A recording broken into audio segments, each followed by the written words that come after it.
Good morning, everyone, and welcome.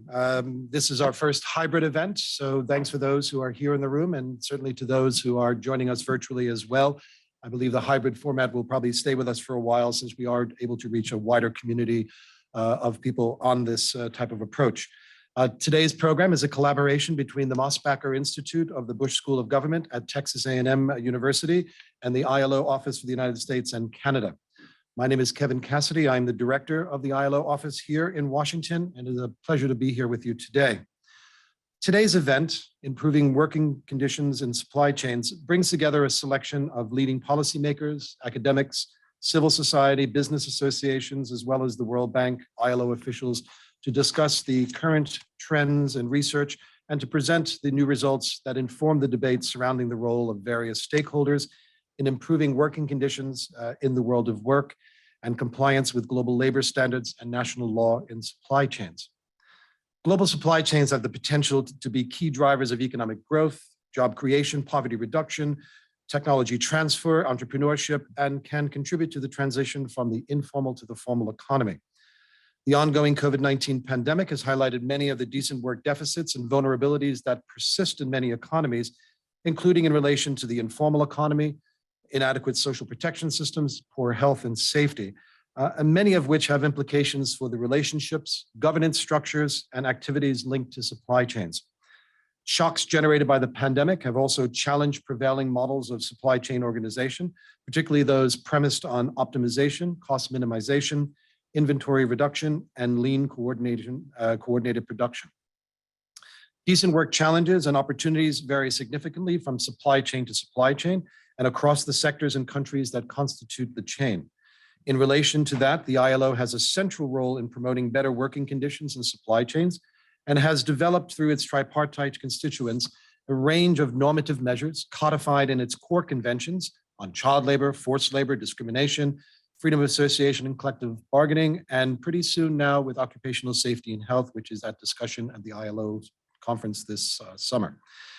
Additionally, the ILO constituents have developed other instruments that provide specific guidance on supply chains through the declarations of the fundamental principles and rights at work, which are central to the UN guiding principles, the ILO's tripartite multilateral multinational enterprise declaration, the resolution concerning decent work in global supply chains, and the Centenary Declaration for the Future of Work.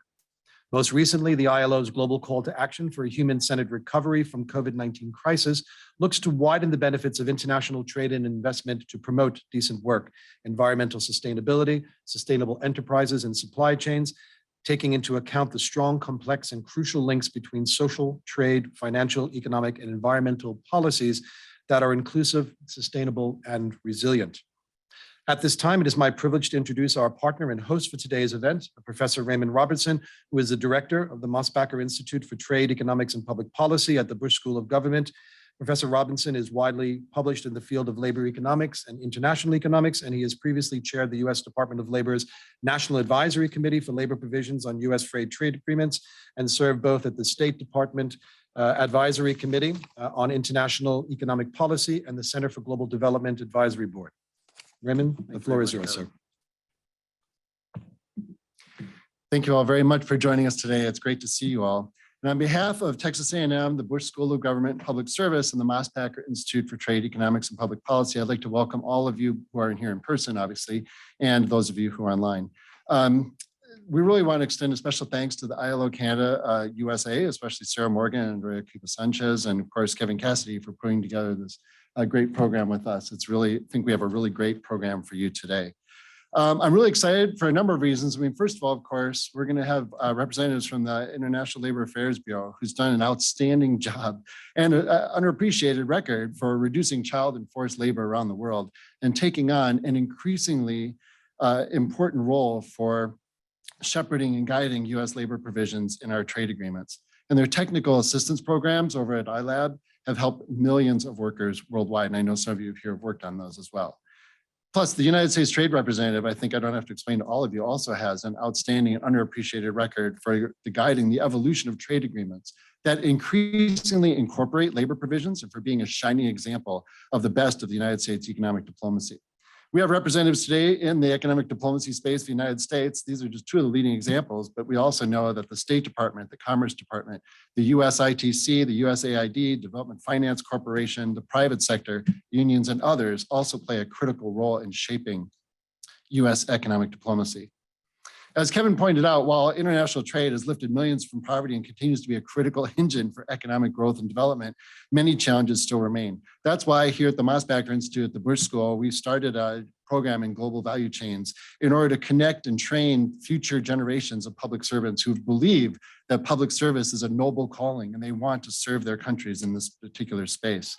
Our hope today is to highlight the contributions of these academics and scholars and experienced technocrats to foster the capacity of domestic governments and other stakeholders to help each do their part in improving working conditions in developing countries. We're starting this event in a time of growing trade pessimism. There's been concerns about trade's effects on US workers.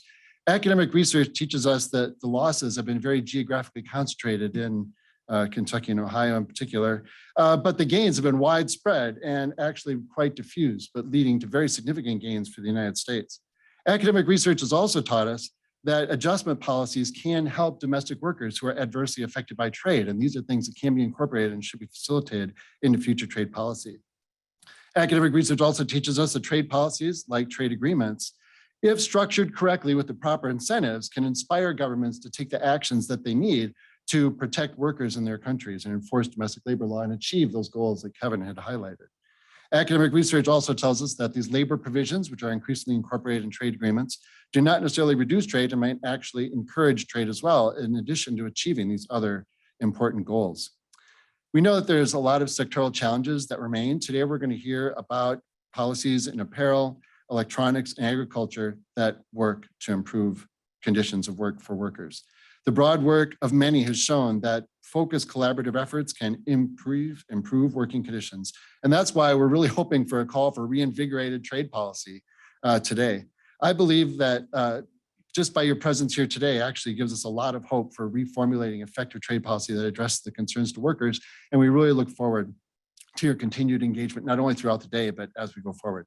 I'd like to thank you all very much for attending, and we look forward to your participation. I think now we'll hear from Yes, just very quickly, and Raymond, thank you for those remarks. I'm excited to have so many excellent speakers here for today's event.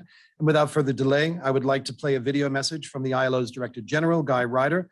Director General Ryder has led the ILO over the last 10 years with a vision to promote social dialogue and sustainable enterprises, the rights of women and men in the world of work. And he is certainly the most insightful, knowledgeable, and ardent champion for decent work. So ladies and gentlemen, Mr. Guy Ryder. Ladies and gentlemen, it's a pleasure to join you all today for this most important.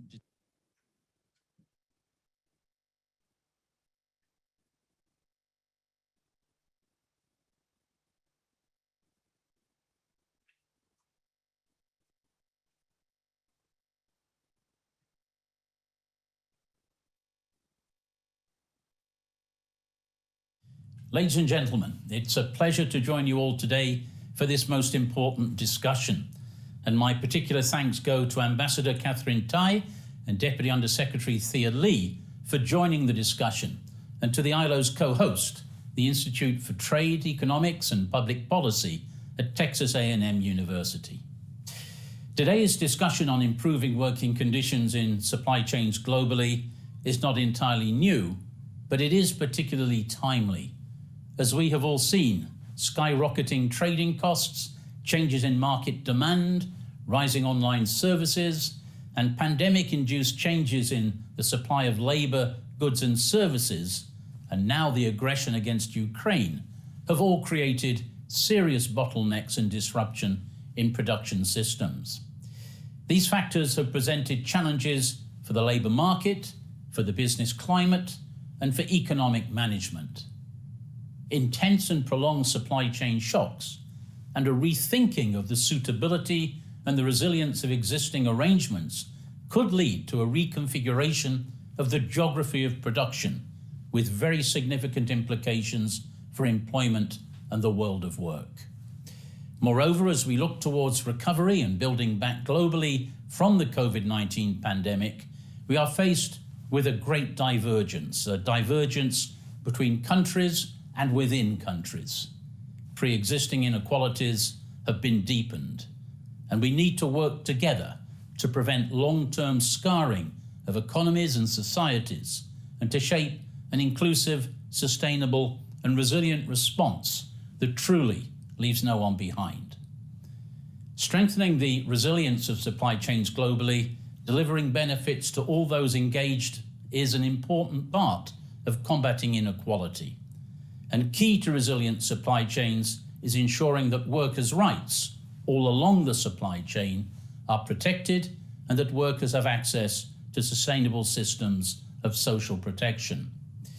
In the global call to action for a human-centered recovery that was adopted unanimously at the last International Labour Conference, the ILO's member governments, workers and employers' organizations committed to fostering supply chains that contribute to decent work, to sustainability of enterprises along the supply chain, including micro, small and medium-sized enterprises, to environmental sustainability, and to protection of and respect for human rights in line with the 3 pillars of the UN Guiding Principles on Business and Human Rights and the ILO's Tripartite Declaration of Principles concerning multinational enterprises and social policy, supported by sustainable international trade and investment. And looking back at what has worked to improve working conditions in supply chains will help us to look forward and to address the new challenges that we are now facing. We all know from experience, for example, that workplaces where there are trade unions negotiating collective agreements that address safety and health and active safety and health committees are safer and healthier workplaces. That programs such as Better Work that bring together governments, global brands, factory owners and unions improve working conditions in the garment industry and make the sector more competitive. And even before the pandemic, the emergence of platform economies, the diversification of contractual forms, and the increasingly complex nature of fragmented supply chains raised major questions about how these relationships will develop. Questions such as, who is responsible for safety and health in a global supply chain, for workers in the platform economy or for home workers? And when we figured all of that out, how do we intend to regulate and to enforce that responsibility? Debate on global supply chains at the ILO has been dominated and not infrequently blocked by the issue of whether the exercise of due diligence on human rights in business activity should be purely voluntary or mandated in law. So these are just a few of the crucial issues that I'm sure you will be covering in your discussions.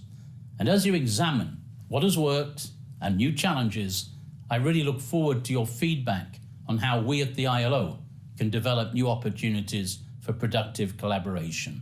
So I wish you good luck and I thank you. Thank you, Director General, for sharing your message with us today. The Director General has made a personal commitment to ensuring decent work in supply chains, and we are all very grateful for his tireless efforts and ability to convene world leaders and bring them around the table to discuss these issues. It is now my distinct pleasure to introduce our keynote speaker, Deputy Undersecretary Thea Lee of the International Labor Affairs Bureau of the Department of Labor. Ms. Lee has been advocating for workers' rights both domestically and internationally for over 30 years.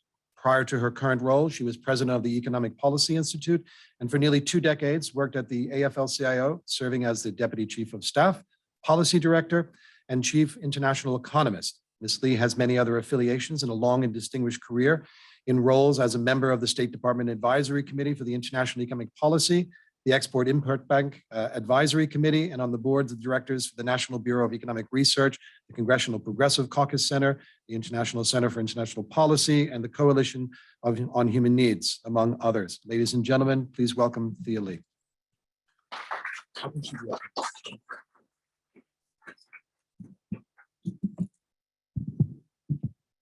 Good morning, everybody. And thanks so much to Ray and to Kevin for both sponsoring today's event and for their wonderful introductions. And also it was always wonderful to hear from Guy Ryder, Director General Guy Ryder of the ILO. It is fun to be here with some of you in person and many of you virtually. This is still kind of exciting for all of us. And I also want to thank the entire ILO US Canada team, Sarah Morgan and Andrea, for all their great work pulling this together and getting it ready. So today we're here to talk about supply chains. What a hot topic. This afternoon, I am flying to Berlin for a meeting of the G7 to talk about supply chains, a day-long conference that will bring together government, academic, union, civil society, and business for a similar conversation. I'm looking forward to learning more because there's so much going on around the world. The legislation that is being put in place in different countries and the movements that are happening. Canada, I think just last week, legislated a new ban on imports of goods made with forced labor. The EU, Netherlands, Germany, and of course the United States. And I'll talk a little bit more about that later. But there are many sharp angles of the supply chain conversation. I think for most people, when you read about it, you're thinking about the top of mind, the supply chain bottlenecks, delays, price hikes, shortages, labor shortages. But there's also a parallel conversation, as Ray and Kevin and Guy Ryder said, about supply chain transparency, accountability, and integrity. How do we use supply chains and purchasing and the information that we have about that to strengthen protections for workers' rights or environmental issues or social conditions? And the use of supply chain information is a crucial first step in changing what is problematic or reprehensible or unacceptable behavior, and also ensuring fair competition. Because this is really the point about international engagement, which is that you can either reward certain kinds of behavior by making it profitable and accessible and easy, whether that behavior is use of forced labor or fossil fuels, or you can use international rules and international coordination to address that. So that's what we're talking about today. Couldn't be more timely or more important. And the two conversations about bottlenecks versus accountability might seem like they are at cross purposes with each other. Like, oh, if you want to get more goods faster and cheaper, then you can't really pay too much attention to the labor conditions or the environmental conditions. But in fact, and this is what I want to talk about today, these are actually closely intertwined, and trying to put them against each other. Which do you want, cheap goods fast or goods made without child slavery, is the wrong framing of the question. So next week is my 1-year anniversary in this job as Deputy Undersecretary of International Labor Affairs. And I just have to say what an awesome time it is to be doing this work. And with my current team of colleagues, some of whom are here today and some of whom may be joining virtually. But iLab, sometimes we call it at the Labor Department, relative to some of the other big domestic agencies, iLab is called the small but mighty. We have about 150 staff and maybe somewhere in the neighborhood of about $100 million between staff and technical assistance that we do. But we're small but mighty, but in the global context, iLab is actually large and mighty, that iLab is the largest government agency in the world that protects workers' rights. So that's kind of cool. And we do a lot of different things. We do the research and reporting that Congress has asked us to do about goods made with forced and child labor, and also conditions in child labor around the world. We do technical assistance, as Ray mentioned, all around the world, I think around 60 or 70 countries going on. We are engaged in enforcement and monitoring of the labor provisions in trade agreements. And for me, this is really one of the things that I find most compelling and engaging about the job, because as Kevin said, I spent 30 years of my life trying to strengthen the labor provisions and the labor chapters in trade agreements. And now it is part of my job to enforce those labor provisions, to use the provisions that I fought for, especially at the AFL-CIO. And then also labor diplomacy and multilateral engagement. And these things are really important. I like to say that at iLab, we use the resources, the voice, and the leverage of the US government to lift up workers' rights around the world. And each one of those is an important piece, and they engage with each other. But I would say to you that we are right now in a new era with respect to supply chain transparency and accountability. And transparency is the bare minimum. You all know you can't fix what you don't see and what you don't know about. And for about 30 years of my career, I spent a lot of time listening to corporations tell me they didn't know, they couldn't know, they didn't want to know what was in their supply chain. It's just too hard. Oh, company X, I have thousands of subcontractors. How can I possibly be expected to know what kind of labor conditions are involved? And I always used to say the same thing, and some of you have heard me say this before, so I apologize. But what I would say is, listen, you pay for it, you put your name on it, and I hope you're doing some quality control. So I think you do actually know what's in your supply chain, but you don't want to know. You don't want to know what the labor conditions are because nobody has made you need to know. So this is the moment that we're at right now, where we see legislatures and consumers and unions around the world working towards a new normal around supply chain transparency. We have legislation, we have new technology around supply chain tracing. And at iLab, we're funding a few projects in cobalt to be able to trace cobalt through the supply chain. Where does it start out? Where does it end up? Is it made with child labor or forced labor or in other egregious conditions? We are also working on cotton in Pakistan. These are really interesting projects. They're important projects. We are learning from each one of them. And this is happening all over. There are a lot of private corporations that are also working on some of these supply chain tracing technologies, which is really important, I think. There's also a new awareness, and there is a post-COVID understanding about supply chains that has galvanized action in a different way. That the global connectedness that we have, and also a sense like, who could have known that it wasn't maybe a good idea to have like all of your semiconductors from one geographic place, or all of your polysilicon coming from a certain country. All these things, those were decisions that were made by individual businesses over time with the complicity of governments.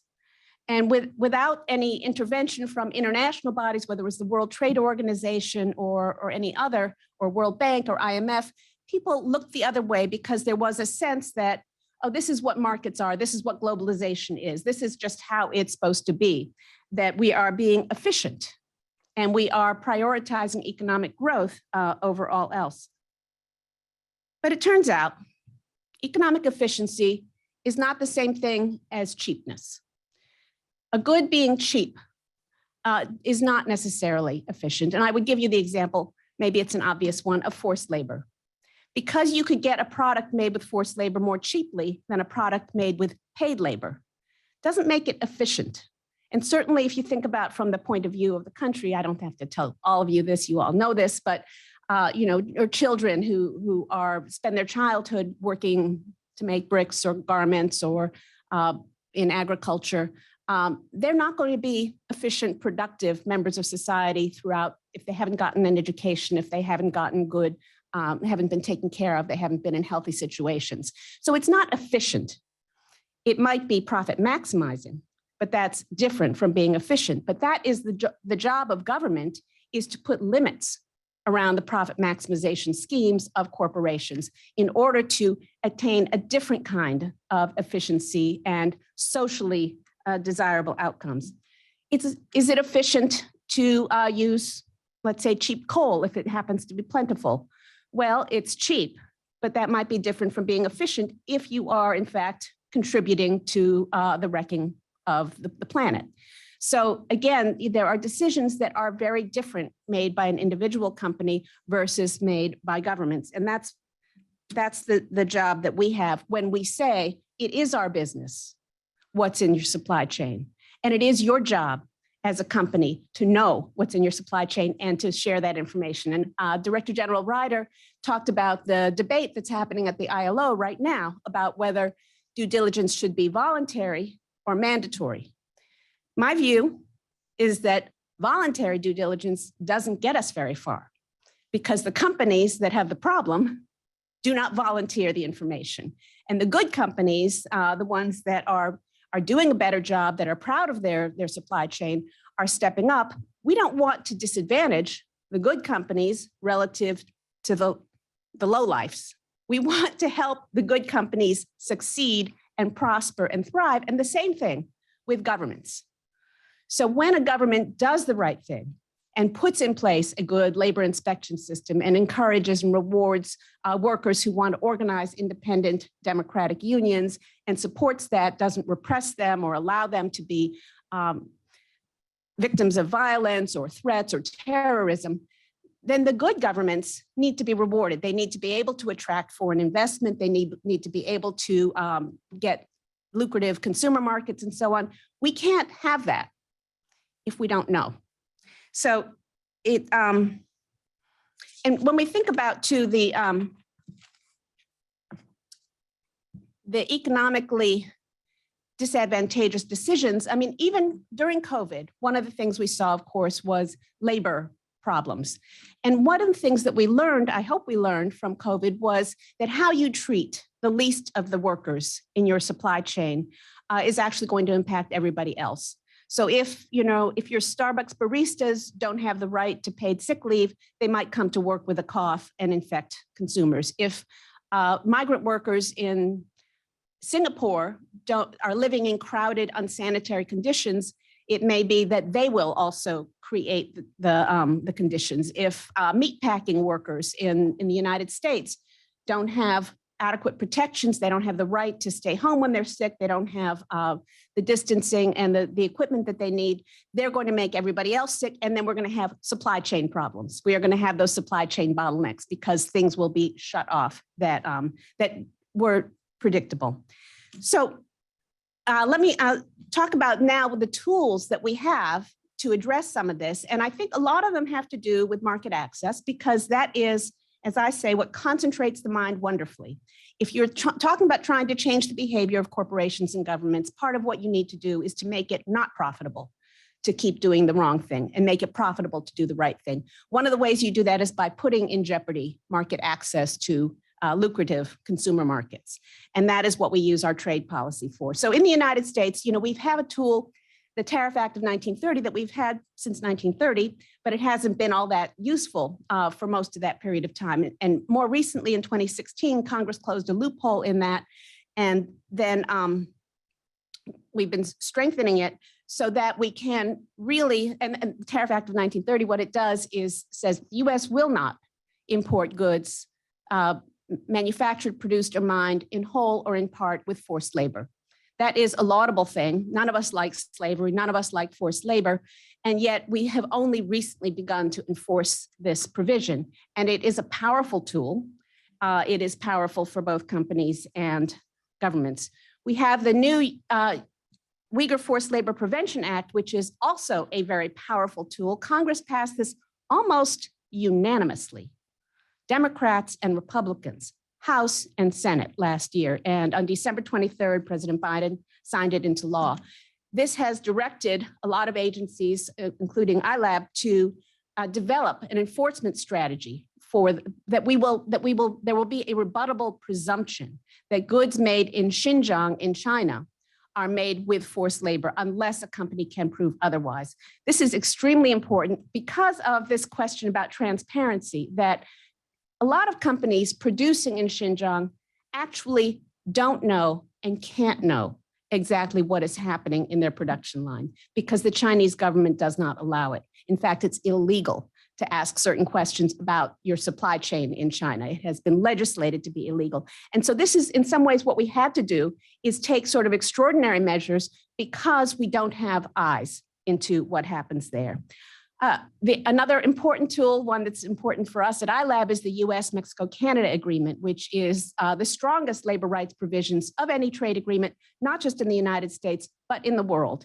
And so this is something where we are actually working really closely and really productively with the Mexican government, with the Canadian government around worker protections, and the Mexican government is implementing a really powerful labor law reform that is helping workers in Mexico be able to kick out corrupt protection unions and and elect more representative Democratic unions. And so that is very exciting. So let me move on because I could go on and on, as you can see, on all of this. But what I wanted to say too is that the apparent conflict that comes up in supply chain conversations, let's say between labor and environment, or between speed and price versus labor rights, or foreign policy and national security versus availability, consumers versus workers, that these are false choices. We see it in the solar supply chain as we are trying to ramp up, as we should be, our deployment of solar panels and cells, not just in the United States, but around the world and also in developing countries. And yet we've run into a huge problem, which is that a huge amount of the raw materials, the polysilicon, or it's not raw materials, but the inputs into solar cells and panels do come from China, and many of them from Xinjiang. And therefore, we have these two important goals, and yet they are in conflict with each other. This isn't going to go away, these kinds of questions, because the truth is that if we do this work right, there will be higher prices, there will be more delays. And yet we don't want to be where we were 5 years, 10 years, 15 years ago, when some of these bad decisions were made, when the US used to have the capacity to build solar panels and cells, and it was cheaper to get everything from China. And going back to that question, it was cheaper partly because there was forced labor, there was cheap coal, there were subsidies, there was other unfair trade practices that happened. And so that is not an efficient outcome, and it isn't actually good for business right now. I think business is seeing like, oh my God, there's uncertainty. What's going to happen when the Uyghur Forced Labor Prevention Act goes into effect in June of this year? We're going to have things cut off. Well, let's start now to build the kind of supply chains we can be proud of, that we can rely on, that give us some more of the diversity geographically and in other ways, but not diversity in terms of terrible labor conditions or environmental conditions. So let me wrap, because I know you have other amazing speakers today, and I'm looking forward to hearing from some of them. But we got here because we had a short-sighted view that buying cheap and fast was the only goal, and that business could kind of take care of this, and government did not have a big role to play. But it didn't work out. And we're finding ourselves with a lot of anomalies and terrible conflicts right now. In order for me to do my job at the Labor Department, I need more information. I need companies to be able to be providing on a regular basis the information about their supply chains, their full supply chains. If they don't know, they should ask. As I said, they're paying for it. They're buying stuff. Anytime you buy stuff, you have some power, because you can say, I need to know not just who you are, but who are you buying from, and so on and so forth. This is doable. This is achievable, but it won't happen unless we require it to. Corporations need to step up, governments need to step up, and consumers can and should use their purchasing power more effectively. So we're at a moment in history. We have the will, we have the tools, we have the urgency to make the world a better and a fairer place, not at the expense of business, but in coordination, and not at the expense of developing countries, but really with countries that are stepping up to do the right thing and to enforce labor laws and to put in place protections for all the workers' rights, including freedom of association and collective bargaining. Those countries are poised to be able to attract the investors from the countries that are mandating due diligence and so on. And I think that is exactly the outcome that we want. We want to be able to reward the companies that step up and the governments that step up to do the right thing. And the only way we can get there is with much more transparency, accountability, and integrity than we've had to date. So thank you so much for your attention, and I look forward to the rest of the conference.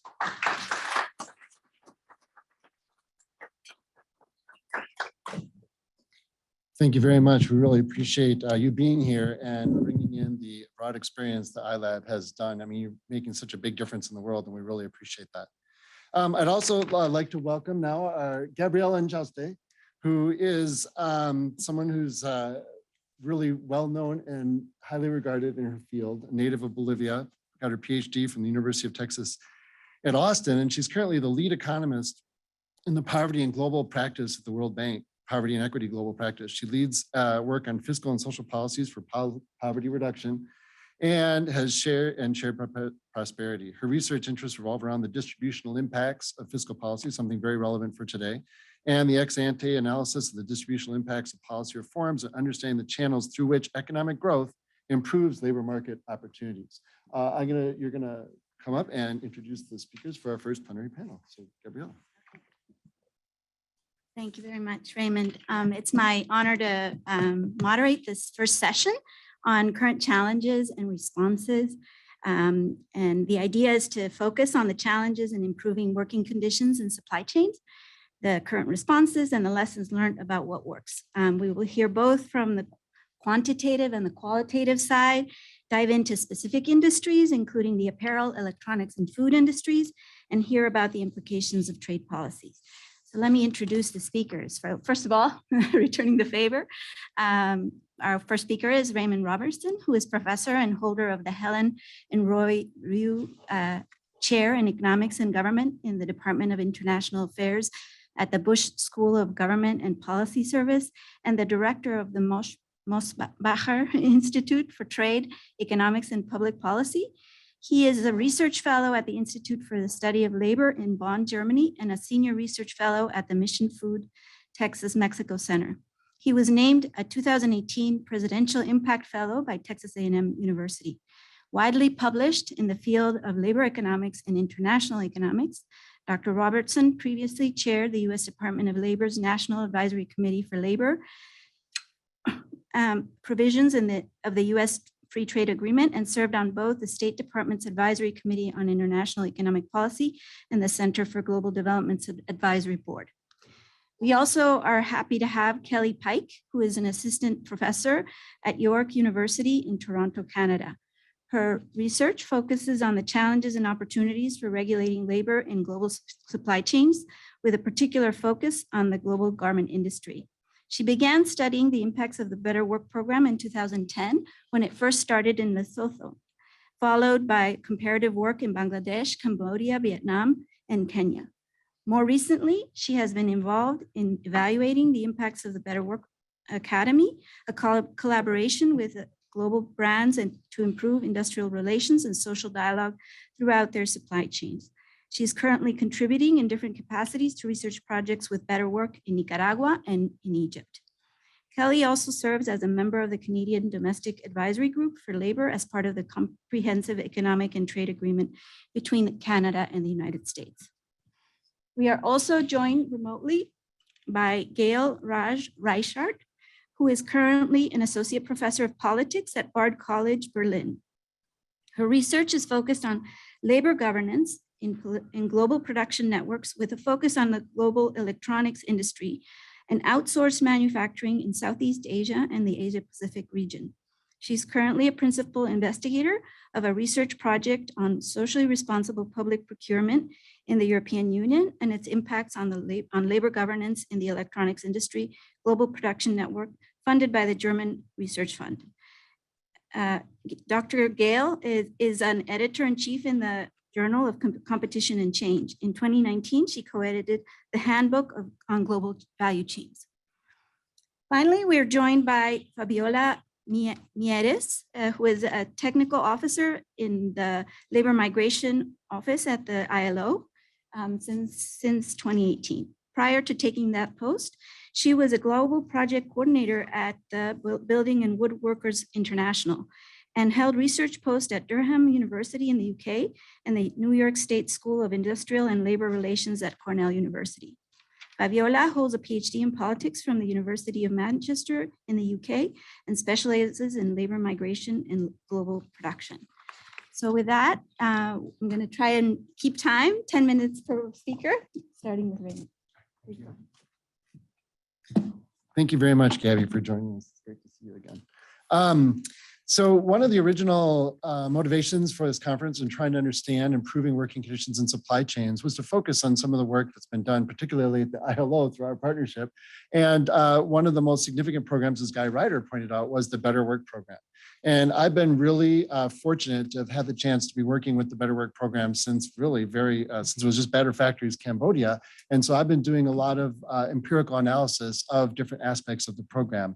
And so what I'd like to do today is just share with you a little bit of the background and the overview of the program, which I know that Ariana Rossi, who is joining us, will also be contributing to later on, as well as Kelly Pike, who's done a lot of phenomenal work in the Better Work program. But the idea really of focusing on Better Work was that this is really a program that's considered to be highly successful at doing a lot of the things that Thea Lee had just mentioned are critical for our understanding of supply chain in terms of improving transparency and improving remediation and getting buy-in from multi-stakeholders. So with your permission, I'd like to just spend just a couple of minutes just going through a little bit of the history of that program for those of you who don't really know about it, and then talk a little bit about some of the empirical lessons that have come out of it. One of the, as I just mentioned, the Better Work program, what's now known as Better Work, started originally as Better Factories Cambodia.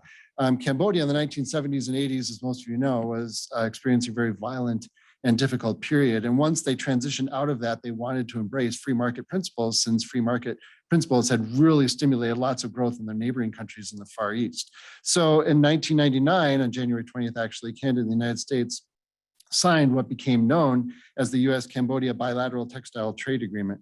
And that was really unique, right? Because number one, this had government buy-in of the Cambodian government. Secondly, it set up these very particular incentives for the government to be improving working conditions for exports in the garment sector. And the garment sector was obviously riddled with lots of violations in different types of worker rights and laws. And so what the trade agreement did was it set up an incentive program that allowed Cambodia to increase their quota allocation to the United States 14% annually if they were able to demonstrate improvements in global working conditions. And this ties in directly with what Thea just talked about in terms of setting up these incentives at the national level.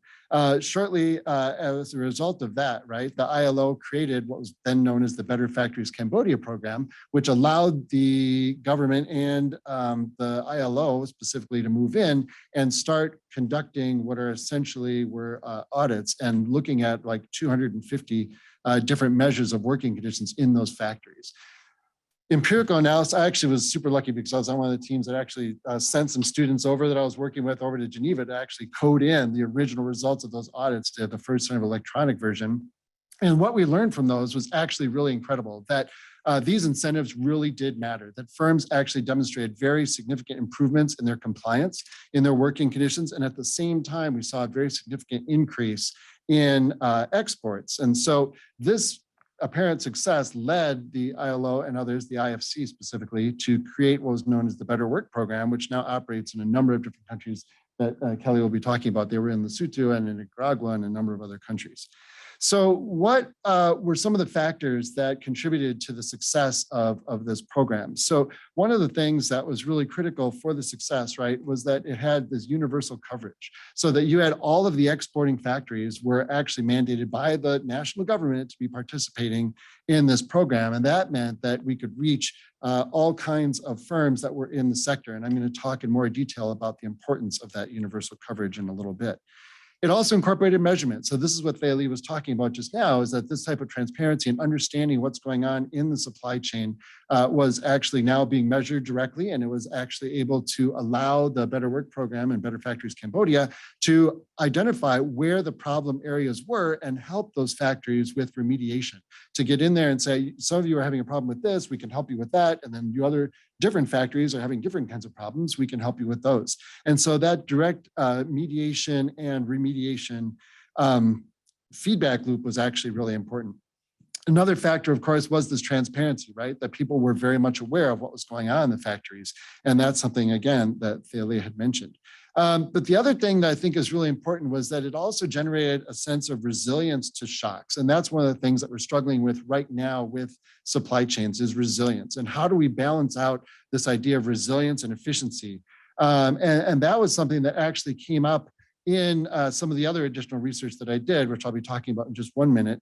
But the other two things that really were critical for the success was this tripartite nature, so that it had buy-in from buyers and the factories and the government, as well as international organizations, right? So having that multilateral buy-in really helped guarantee the success of the program. And of course, as I mentioned before, and I have to say this because I'm an economist, my little card says I have to say this as a member of the economics group, it got the incentives right. You know what I mean? It's really all about setting up these incentives so that people can react in ways that are consistent with the goals that we're trying to achieve.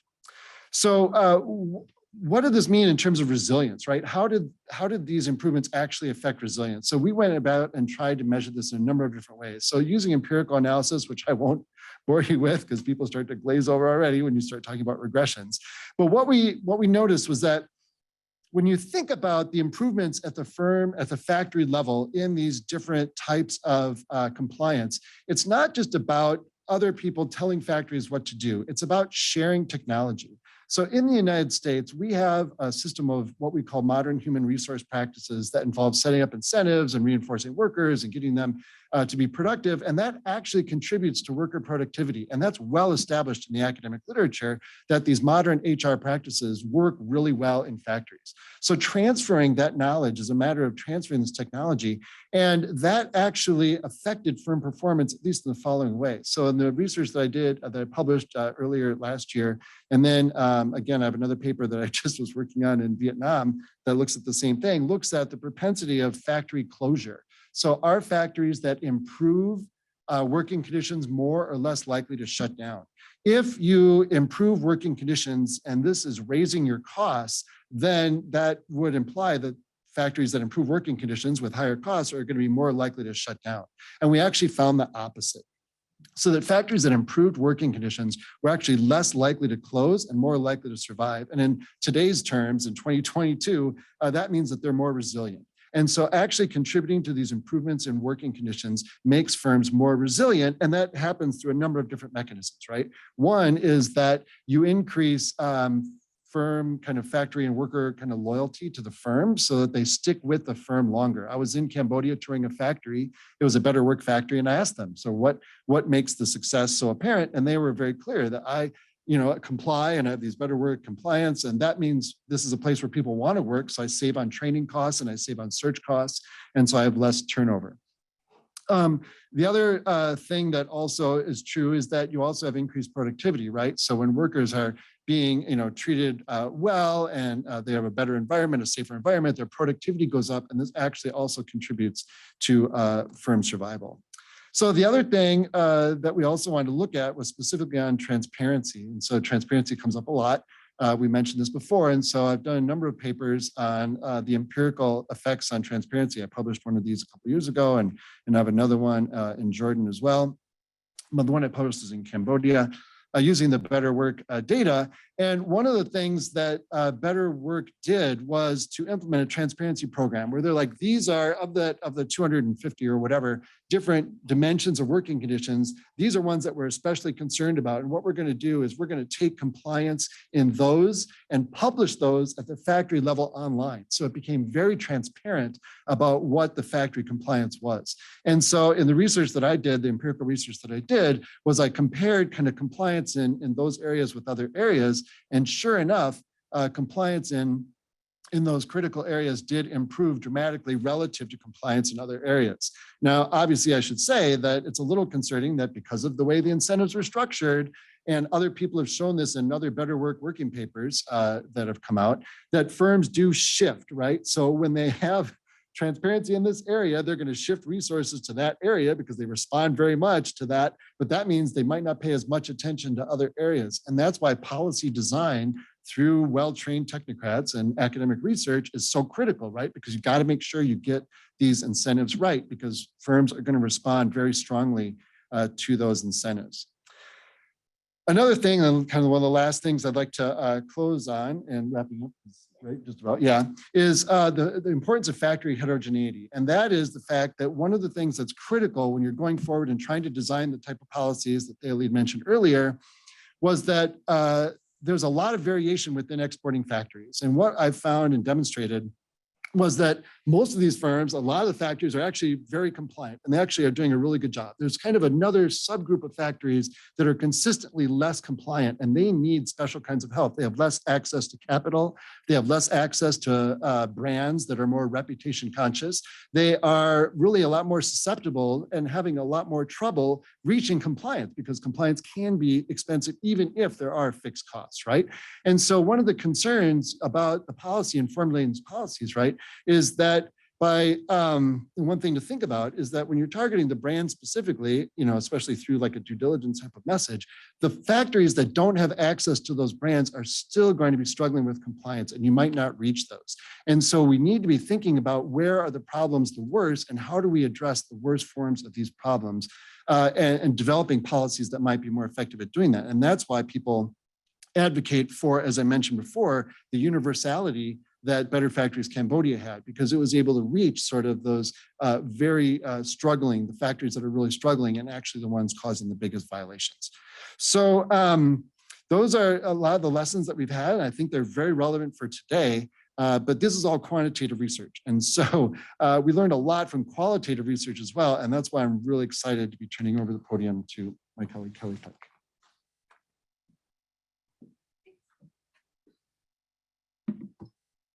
Okay, thanks, Raymond. That was a good background to Better Work and setting me up nicely to talk about the qualitative component. So Raymond spent, and some colleagues spent, a good chunk of years doing a lot of analysis of these audit reports. And if you just look up Better Work, the website, and click on research, you'll see close to 50 discussion papers which talk about the impacts of Better Work on a variety of outcomes: human resource practices, sexual harassment, health and safety, the list goes on.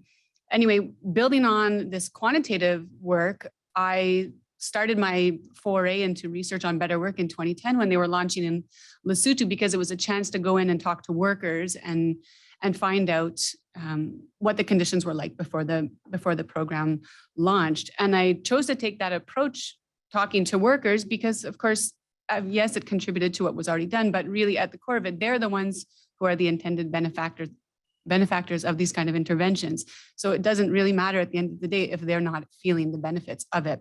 So what were conditions like before, and how did they change over time? And we didn't know at the time, but Better Work ended up shutting down in Lesotho in 2016. So we got kind of a full picture of its impacts over time. And of course, the conditions for garment workers are exploitative. There's poor health and safety, low wages, a problem with taking leave, not a good consideration for women, pregnant women. The list goes on. And workers talked about that, of course, but by talking to them, and we did 50 focus groups with close to 500 workers over 4 waves of data collection in that time period, they started to point to some of the root causes of the problems.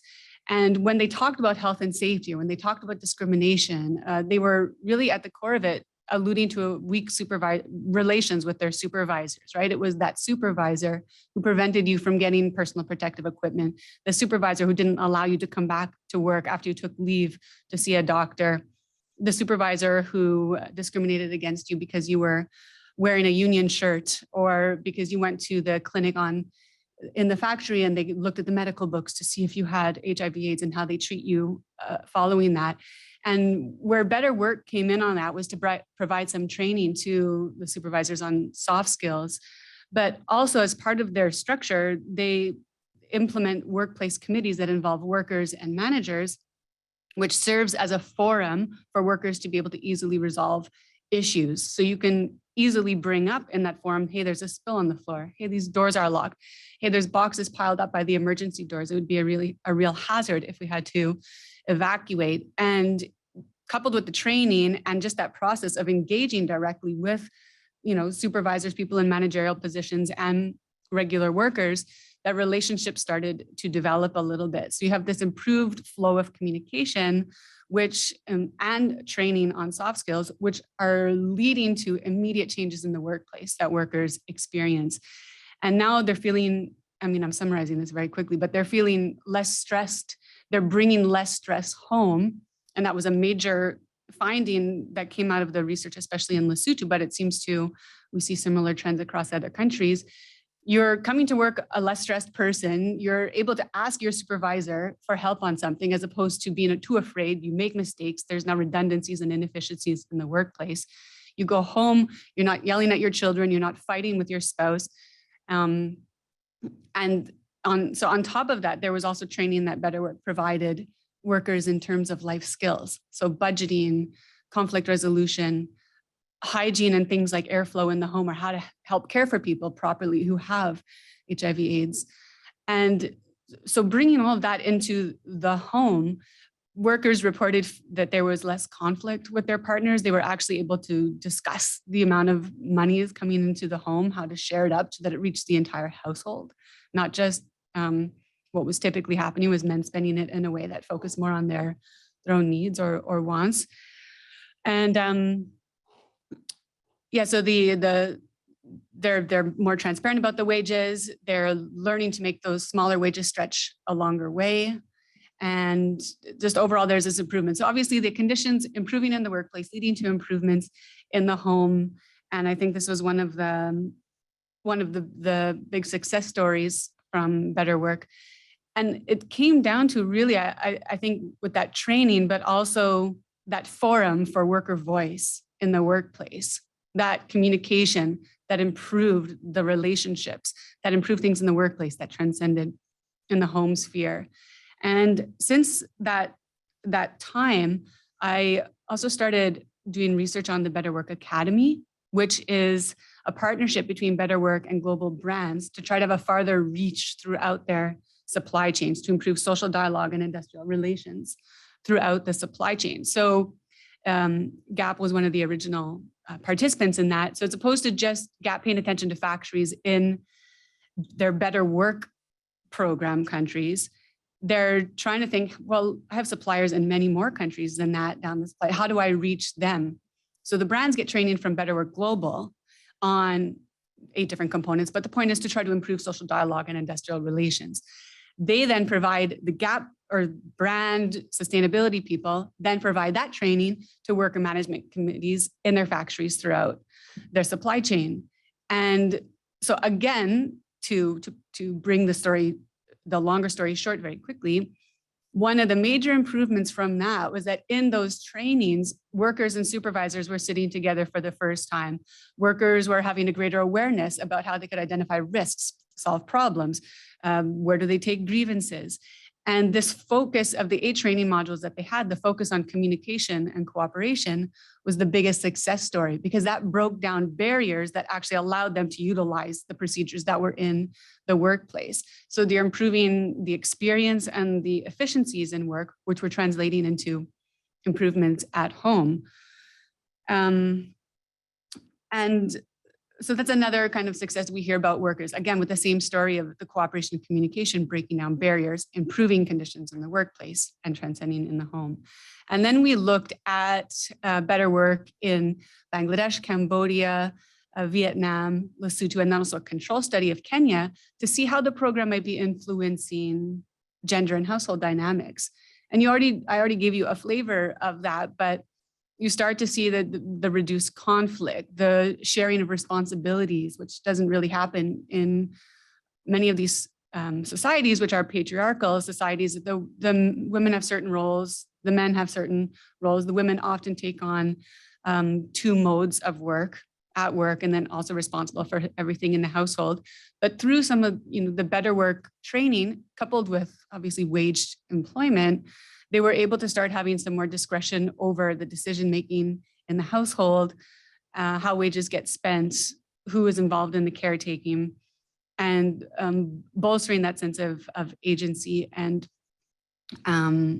empowerment. So, I mean, obviously this is all taking place in the context of some structural limitations, right? And I don't think I've just given you the rosy picture, some good findings, because we are talking about Better Work as a success story in improving conditions in supply chains.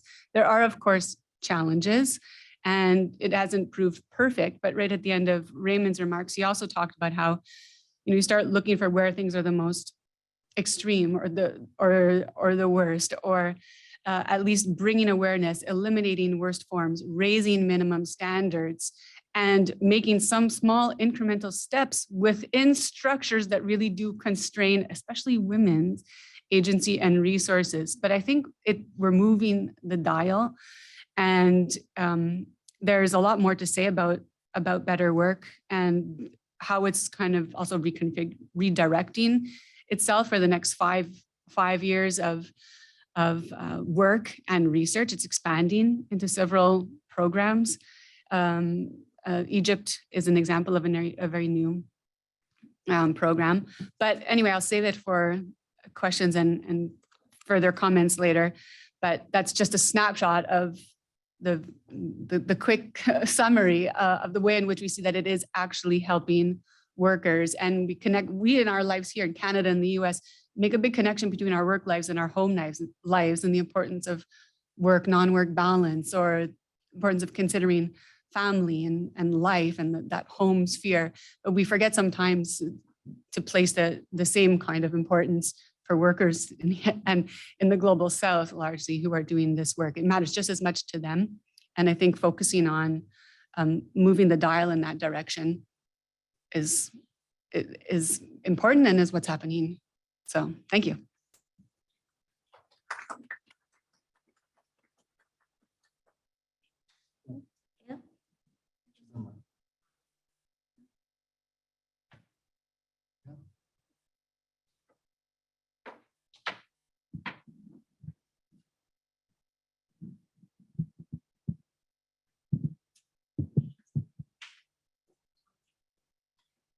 Go ahead, Gail. You can hear us.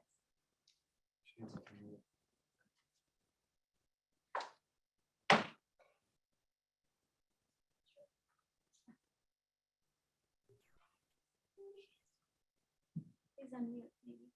Gail, can you hear us? Oh, yes, yes, I can hear you. Yes, okay, great. I'll go ahead and start. Thank you very much for inviting me for this really actually important topic, event on an important topic. I'm going to be speaking about working conditions and responses in the electronics industry global supply chain. And I just want to take a minute just to outline what I'll be discussing in my short intervention. There are 4 parts. They're connected together.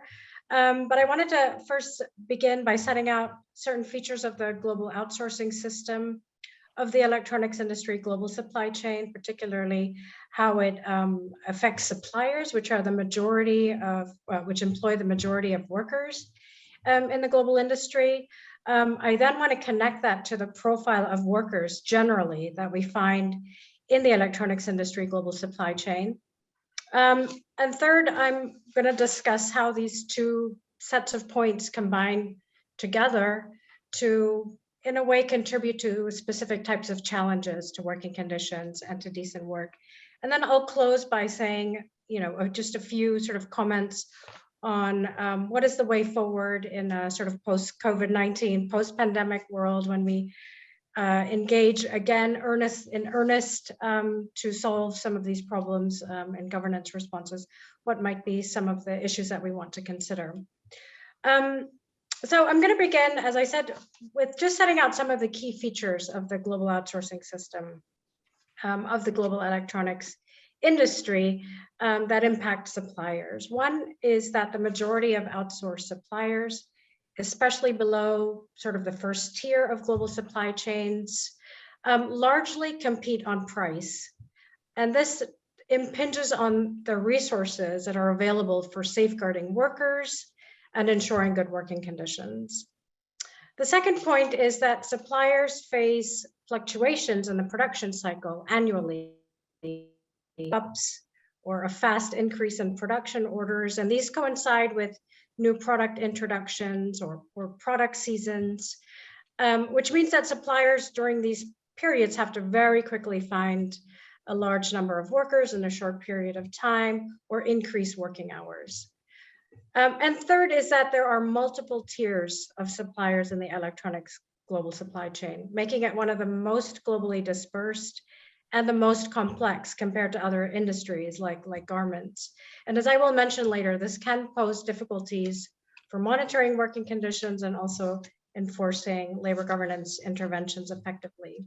So now I just want to quickly combine this with, what do we see generally as the profile of workers in this global supply chain? They are predominantly female, they're predominantly young, there are high percentages of temporary workers, and in some places there are significant portions of domestic or internal migrant workers and foreign migrant workers.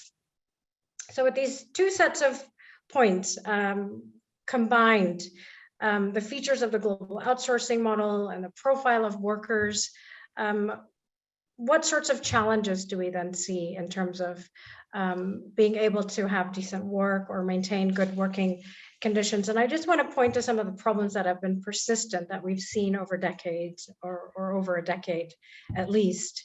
The first is low wages, particularly in labor-intensive parts of the global supply chain. And this can be related to that price competition faced by suppliers.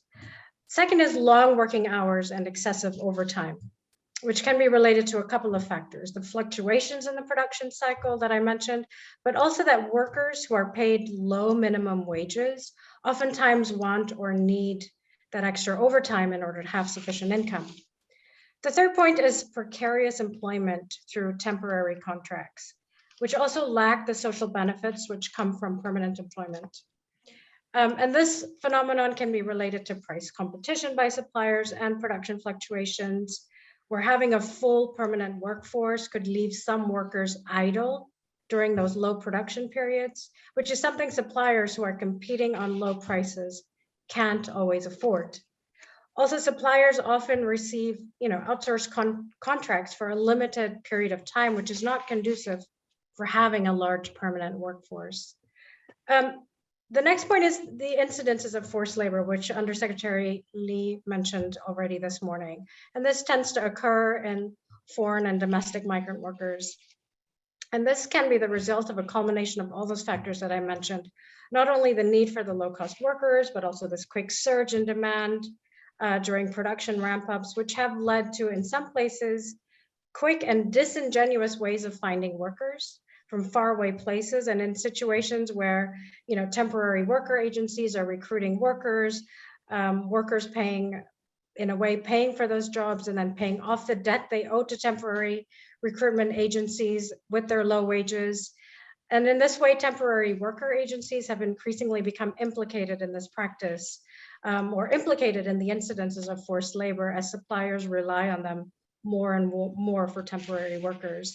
And the final point is something that I'm not an expert on, but it is on occupational safety and health, which doesn't get as much attention as it should. But there is chemical use and chemical exposure in the industry. Workers do get cancers and chemical poisonings, and at times this occurs many years after they've left their factory jobs. But more immediately, there are injuries from repetitive motion or eye strain, for example, from looking into microscopes for too long. And so I just wanted to set out sort of this general picture of what's going on in terms of challenges to working conditions and the drivers or the structures behind that, which COVID-19 doesn't really change very much.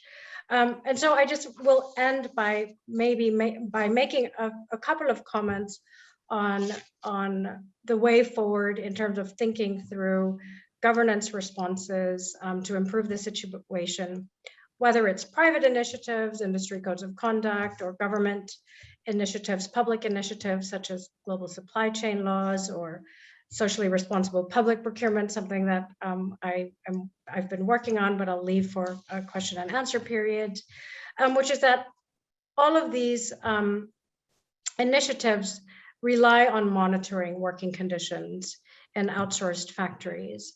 And so I just posed the question on, what are the conditions or the requirements that make monitoring effective, which is an important part of governing global supply chains. And I'll just make a couple of comments, which I think has been mentioned by others as well.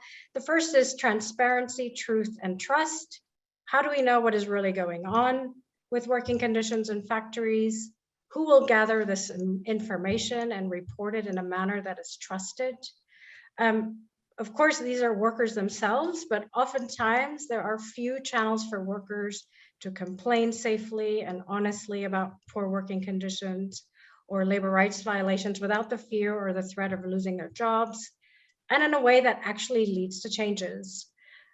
Second is that monitoring by external parties, whether it's outsourcing firms or third-party auditors or governments themselves, will always be constrained by resources because it is physically impossible to audit all suppliers in these vast global supply chains. This means that this resource-intensive exercise cannot be like the reliant mechanism for systemic improvements. So I would just say that monitoring working conditions has to be part of doing business.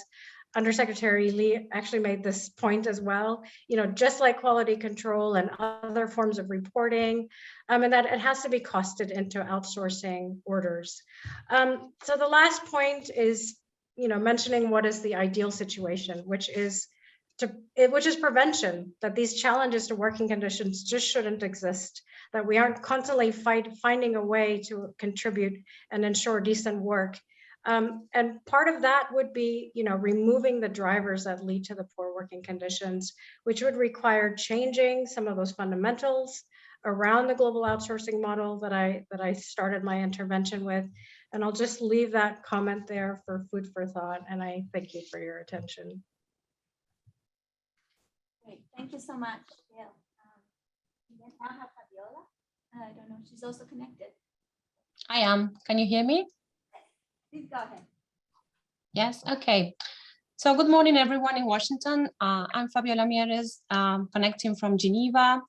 It's a great pleasure to be here, and thank you so much for the invitation to share the findings of a big research project I conducted with a colleague who's currently at Durham University, Siobhan McGrath, looking at initiatives to address forced labor in global supply chains. I'm going to change the sector, and I'm going to take you to the fields that you can see in my background, even though I'm going to be talking about Florida, and this picture is from California. Also to reflect on the challenges that farm workers in the United States face, but that also relates to farm workers in many parts of the world, and what alternative mechanisms have been put in place and we can actually learn from to improve the conditions of this historically vulnerable population. So my focus today would be on the Fair Food Program, which probably some of you know. It's a very well established governance program in the United States.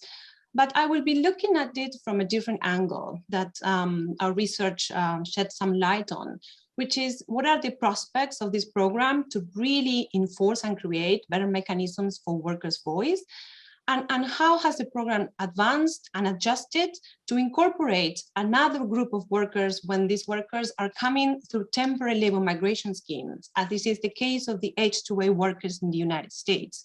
I think bringing together the challenges in wider production structures as we understand in global supply chains, but linking them with the migration regimes and the precarious status that stem from these regimes is very important to think about the future, as also Gail was mentioning, the electronic sectors and other sectors, a wide range of this workforce is migrants. So how can we actually move together the recent frontier in linking how these regulatory schemes overlap and fit together? So the first starting point of our paper, which actually was published, and I will share the link for those who would like to read it, as I won't have time to elaborate on all the points, is that collective voice through trade union is central to the regulation of labor standards in global supply chains, and freedom of association must be defended and advanced the fundamental right. There has been a lot of documentation of failures of the private compliance model to address some of the freedom of association issues as a vehicle for workers' voice. So here, actually building on the work of Kelly Pipe on voice, it invited us to think a broader understanding of voice and what are the mechanisms that can facilitate it. In the United States, farm workers are granted basic constitutional protection on freedom of association, but are excluded from the scope of the National Labor Relations Act on organizing a trade union or engaging in collective bargaining. In addition, guest workers under the H-2A program are tied to a particular employer sponsoring them to obtain a particular visa. So there's also evidence here on labor abuse and instances of forced labor. And this is where an understanding of a broader understanding of voice is needed, because some of these schemes are very repressive in terms of the possibilities for workers to express their concerns. So as I said, I will focus here on the case of the worker-driven social responsibility model, which in recent years has received vast attention, not only from academics, but also in policy circles, as is materialized in and implemented in the Fair Food Program. A governance scheme pioneered by human rights organizations called the Coalition of Immokalee Workers that probably some of you know. They are based in Immokalee in south of Florida, and they have been campaigning for more than 25 years, almost 30 now, to improve the conditions of farm workers in the Florida tomato sector. I won't elaborate on the amazing and extensive literature that looked at the tactics and engagement and the use of popular cultural instruments and how inspiring they have been as a social movement to bring about this change. I will focus here today on the key elements that made this program successful in altering power structures in the tomato supply chain, which I think can be very important as takeaways for us to think through as we move forward in regulatory alternatives for improving working conditions in global supply chains. So what is working social responsibility and why does it matter? Well, the first element I would like to highlight, and probably some of you know, is that there is a Fair Food Code of Conduct, but this is elaborated with the input of the workers. So the working informed standards are really aligned with the reality of the workplace. So this allows workers to move from passive actors of regulation to actually really architects of the human rights structures that are going to regulate them. To give you an example, when the H2A workers were incorporated, this code was also modified to capture the realities of this new workforce. For instance, all the growers had to provide a list of the workers that were coming through the H2A program, and they had to make sure that these workers were not paying extra fees or any recruitment costs. Another important element in this program is the worker education, which is embedded in an integral approach to the supply chain. What I mean by this is that it's full education in the language that the workers can understand that takes place in the site of production. So in the same farms that you're looking at in my background, without any deductions of hours of work. So this would allow workers to be empowered, but also to be enforcers of the code themselves. So rendering them in a way, some form of frontline auditors. One important element here in the code is that the Fair Food Program allows the workers and the farm labor contractors or crew leaders, for those of you who know about agriculture, farm labor contractors are key actors that bring workers, organize the workforce, sometimes act as employers, but under the program, they are at the same level in the employment relationship. That means that they're both registered as employees.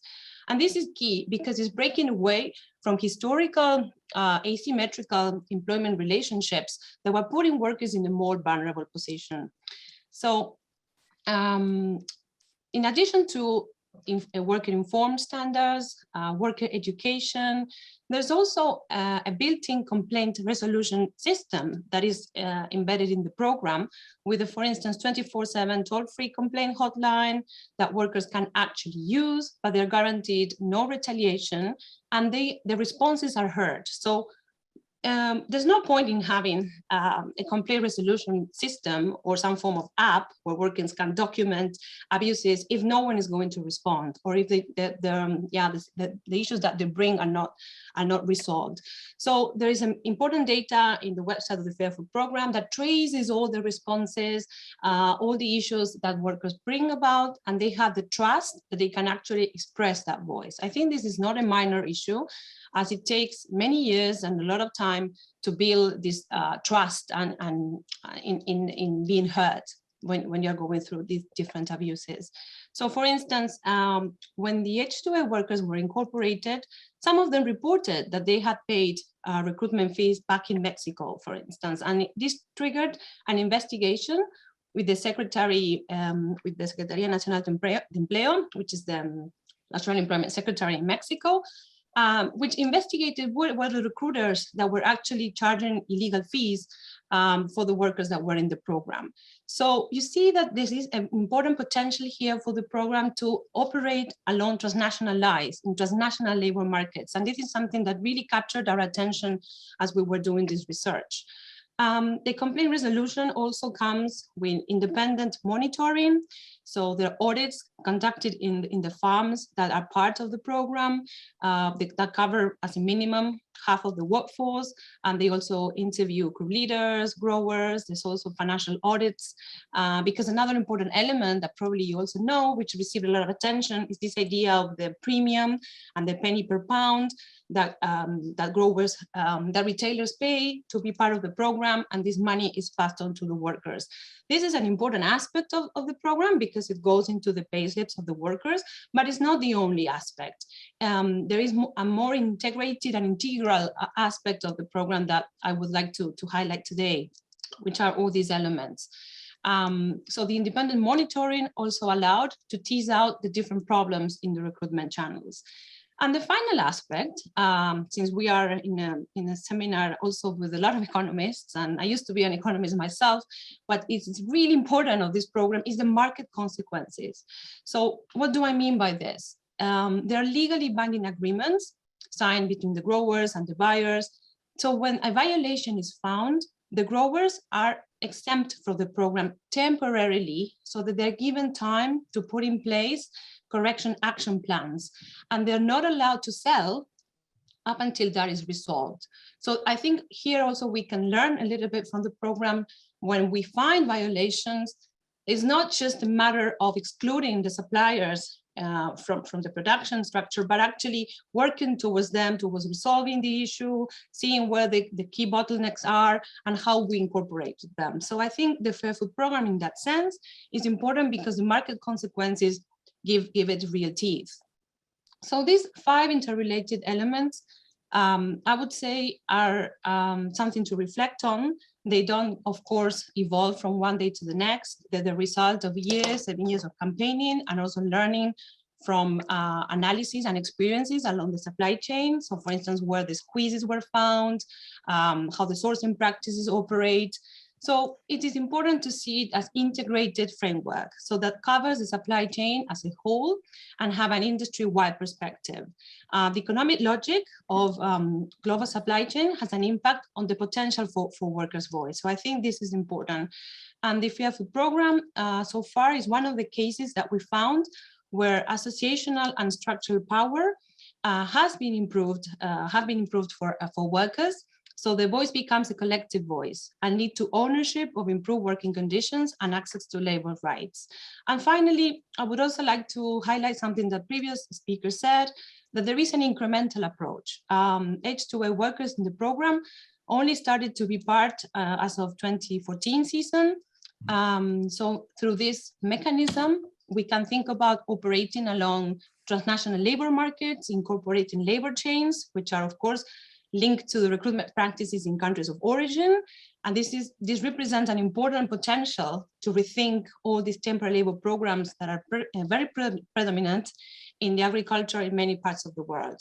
So as I'm running out of time, yes, I would like to finish here by highlighting this case, and I'm open to questions, and I will share the paper in the chat for those who are interested. Thank you very much for your attention. Thank you, Fabiola.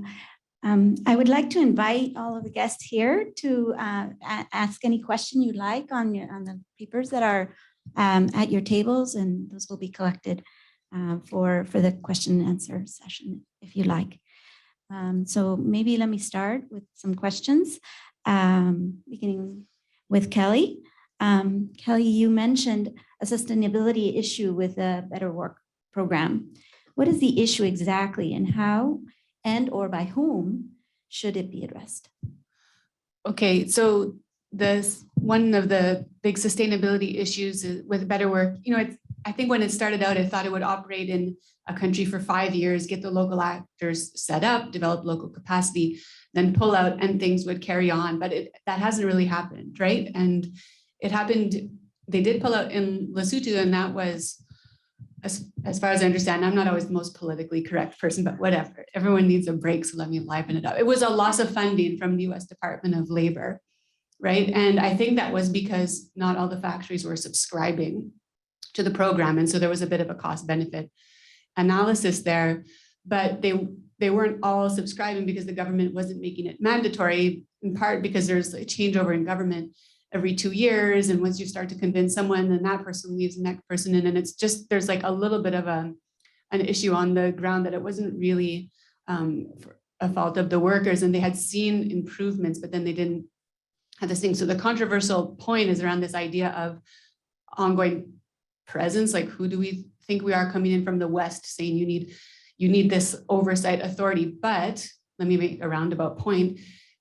We've talked about, okay, what's the approach? Who's responsible? Who has to step up? Is it public enforcement? Is it private initiatives? Is it, well, this one works in this ways, but it's failed in that way. This one works in one way, but it's failed in another way. And I really think what we're coming around to is the idea that a multi-stakeholder approach, we've heard the words coordinated, collaborative, cooperative, that kind of approach is what's going to do that. And maybe part of that is thinking about your role, there's policymakers in the room, about having some kind of presence where maybe it is just that oversight authority, but it is in conjunction with and largely led by local actors on the ground. There was even a mention made to the USMCA, or what we call in Canada, the CUSMA, but like about how now the rapid response mechanism as part of this new agreement is so much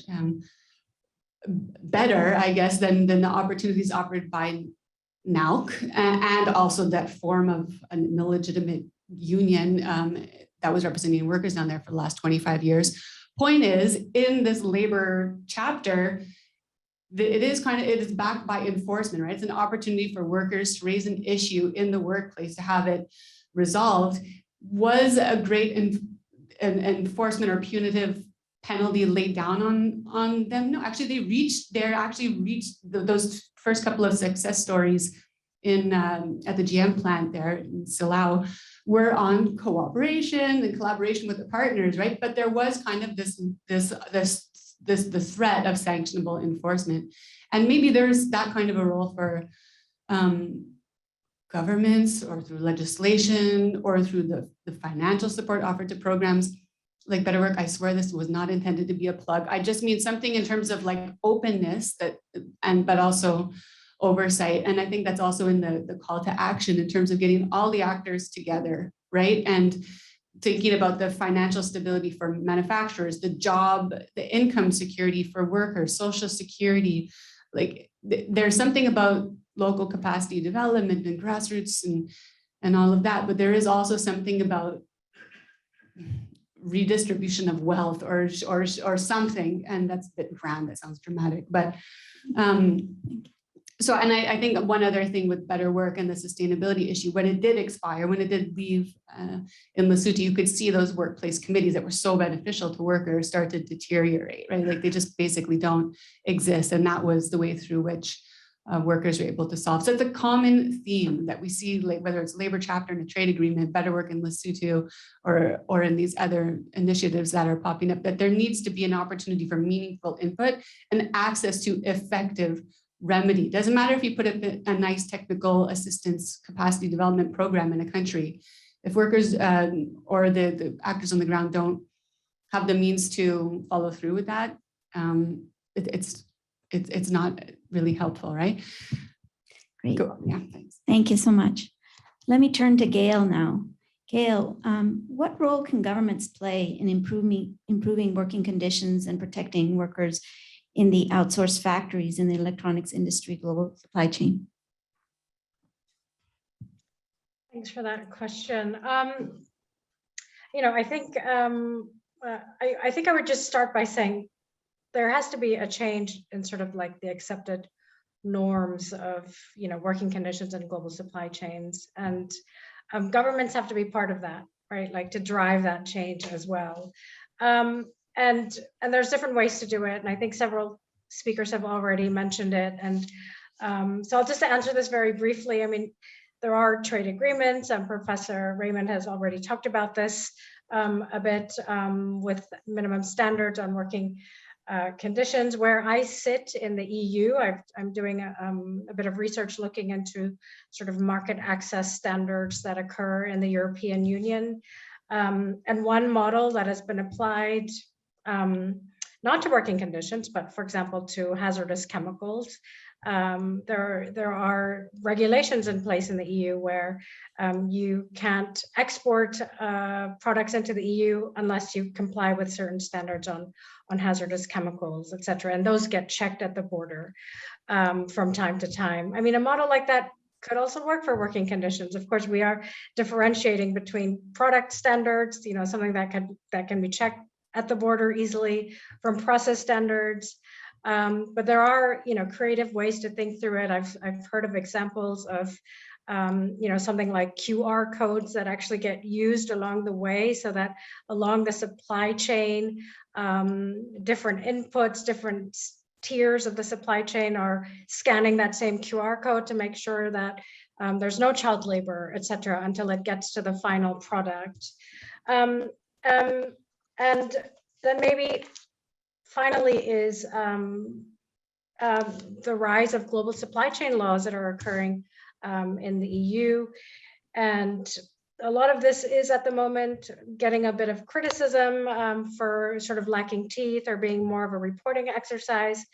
But it does change that discussion. It does sort of bring government in as an important player in driving this message and changing the norms. And then, we don't know how the second version of these global supply chain laws will be like. And if I just had maybe like 1 minute to say something about what I've been researching on for the past couple of years, which is on socially responsible public procurement, which is the idea that public procurement authorities in their contracts, when they purchase electronics, they can include working conditions or criteria on social standards.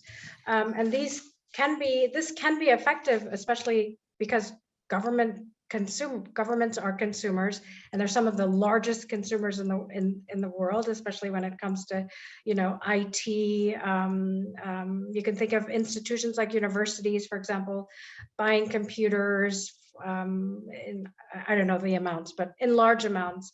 And procurement contracts are normally multi-year, they can be renewed. And for some companies, this is very lucrative business. And so this can be a driver to change how global supply chains function, with the hope that it might have an industry effect. But this also has to be tied to this notion of regulatory power, that it's not just buyer power, that you're a large purchaser, but that you're also able to ensure compliance. And here we get back again to the question of resources, and making sure that the cost of monitoring, proving compliance is also costed into these procurement contracts, which might raise a question about what we think about in terms of value for money, but this is a discussion we can have another time.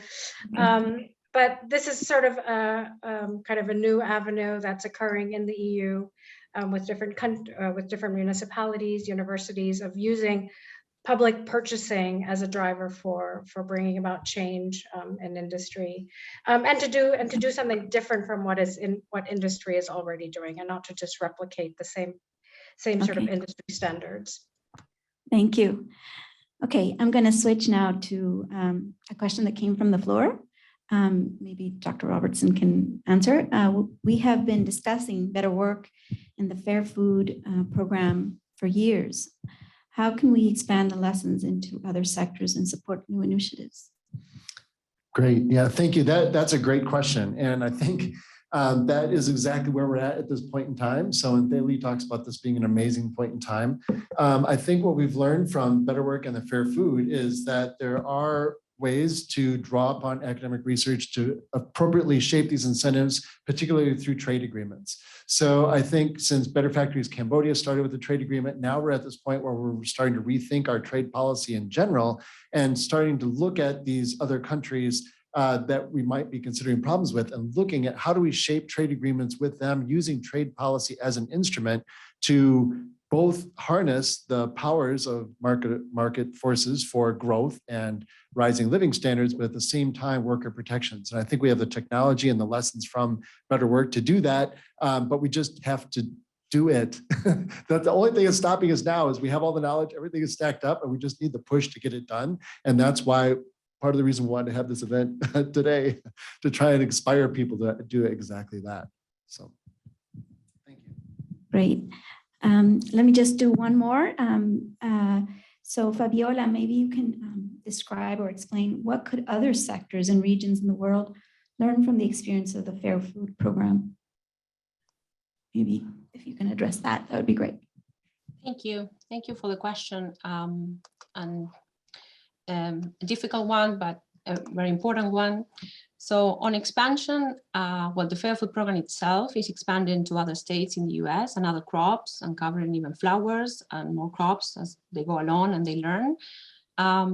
So I think has also been interesting is the consolidation of the worker-driven social responsibility network that gathers experiences in other sectors, in other parts of the world, where people are sharing, and there is this creation of awareness in contexts where labor market institutions cannot resolve some of these bottlenecks. There are potentials of unions working with other actors to bring about change. And because I think it's very important that we don't forget the investment in labor market institutions such as collective bargaining and freedom of association that are key to address a lot of the issues that we're raising today. But there continues to be many places in the world where these institutions are severely curtailed, particularly for migrant workers.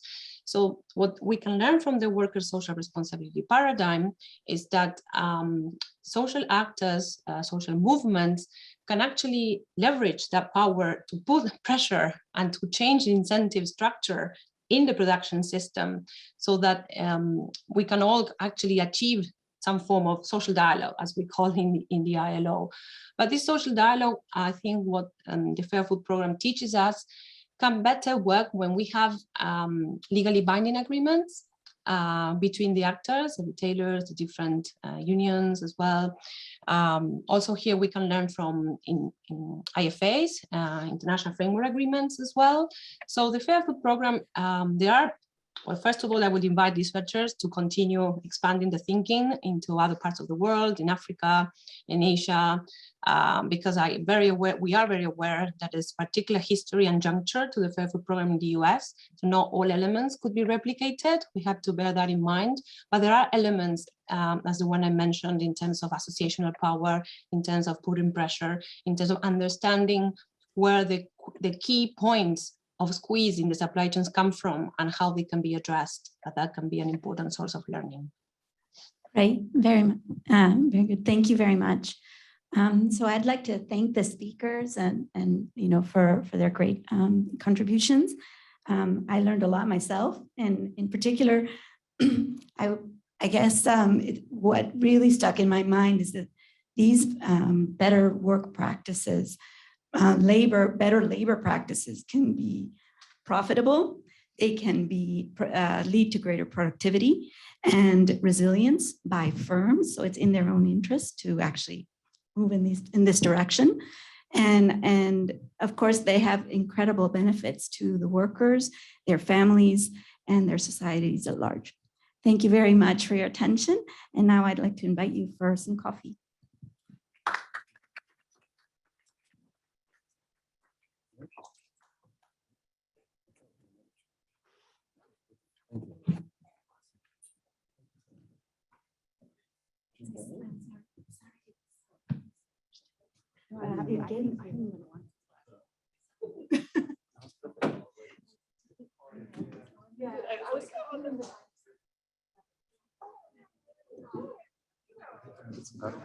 Yeah.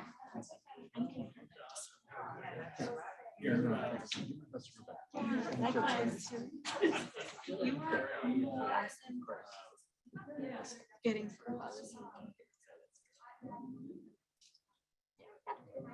yeah.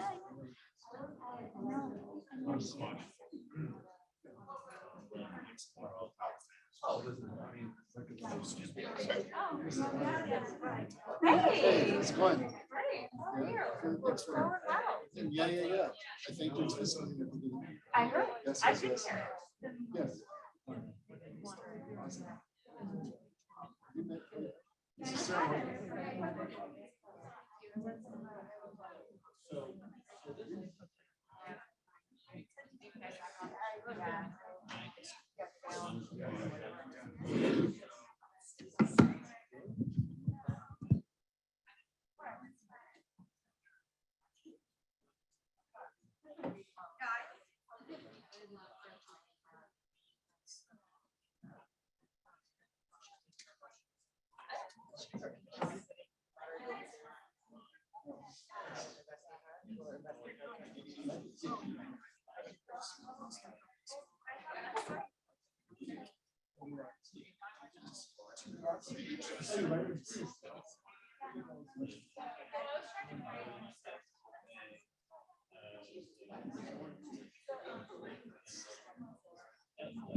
Hi, everyone listening to us online and streaming. We are getting ready to start back again in just a couple minutes. So bear with us just a couple more minutes. Thanks so much.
Welcome back, everyone. We're ready to get started again with an incredibly interesting discussion with the ILO's Representative Kennedy Cassidy, who of course needs no introduction, and our U.S. Trade Representative Ambassador Catherine Tai. We're incredibly honored to have Ambassador Tai here with us for this really important discussion. As most of you know, she was sworn in as the 19th U.S. Trade Representative back in March 18th of 2021 as a member of the cabinet. She's responsible for the principal trade negotiations, being principal trade advisor, negotiator, and spokesperson in U.S. trade policy, making her contribution to the today. Some of you might know that prior to her unanimous Senate confirmation, Ambassador Tai spent most of her career in public service, hearing the noble calling of public service, focusing on international economic diplomacy, monitoring, and enforcement. She previously served as the Chief Trade Counsel and the Trade Subcommittee Staff Director for the House Ways and Means Committee in the United States Congress. In this capacity, Ambassador Tai played a pivotal role in shaping multilateral and bilateral trade agreements, including the recently negotiated USMCA for those of us who are in the United States. Ambassador Tai is an experienced World Trade Organization litigator. She previously developed and tried cases for the Office of Trade Representative, eventually becoming the Chief Counsel for China Trade Enforcement. And before transitioning to federal service, she practiced law in the private sector, clerked for district judges, and taught English in Guangzhou, China. And we're very honored to have you with us today. So please join me in welcoming our panel.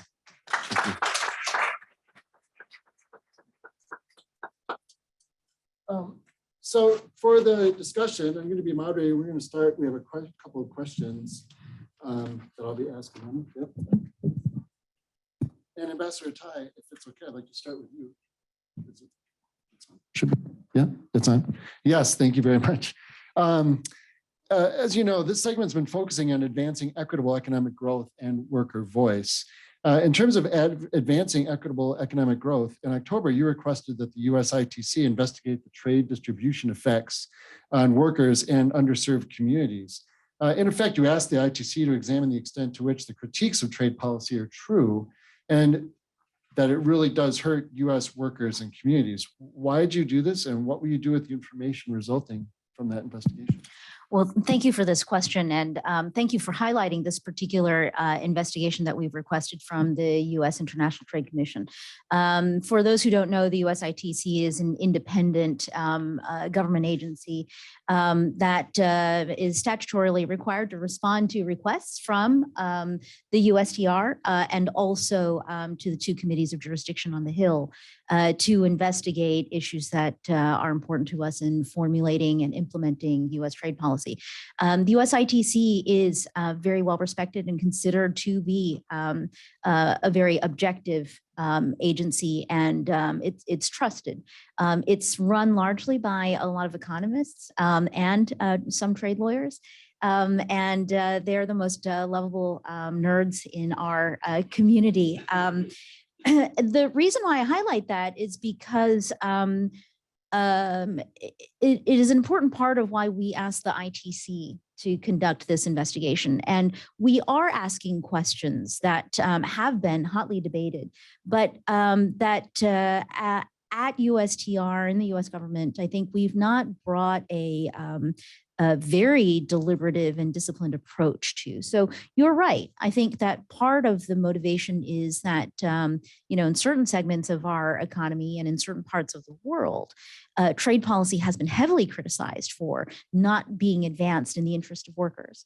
On the other hand, I've also sat through countless debates in trade policy circles around, well, is it really trade that has hurt workers, including in America, or is it technological advancement?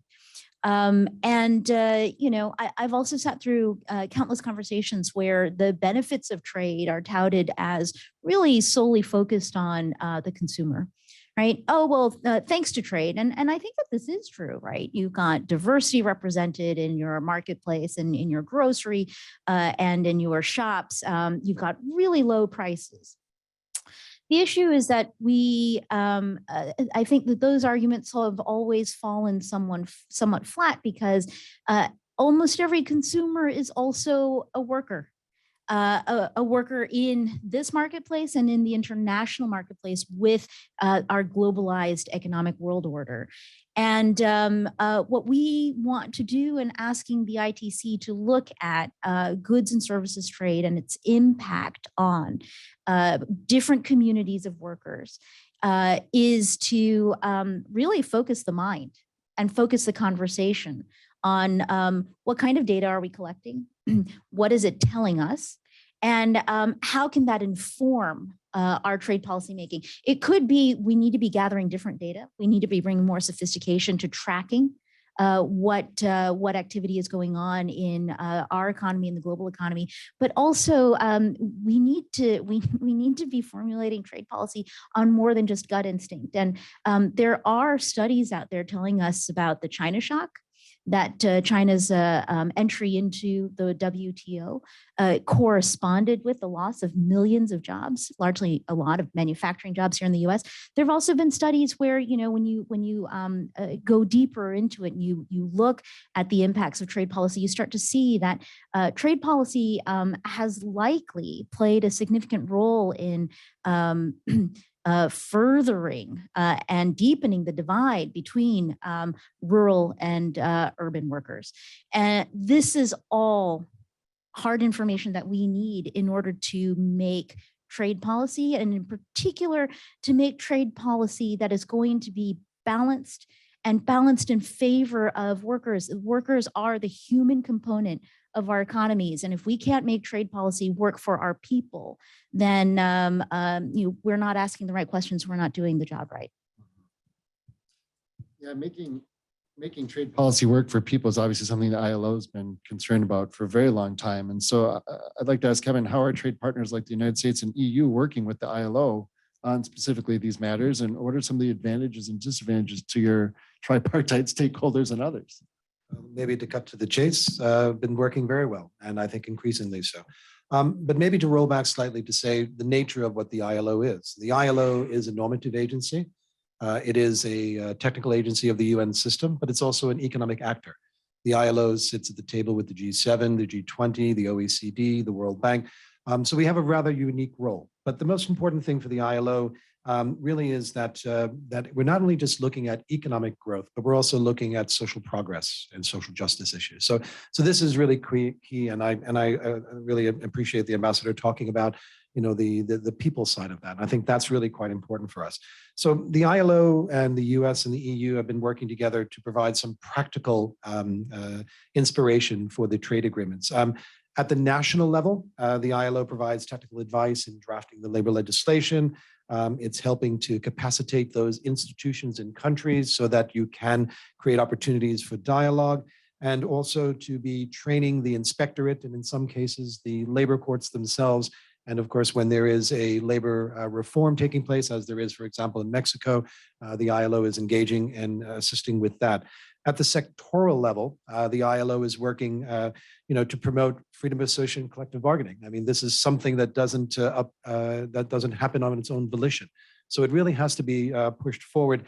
And the ILO has 100 years of experience in doing this and collecting, obviously, statistics and seeing what works well and what doesn't.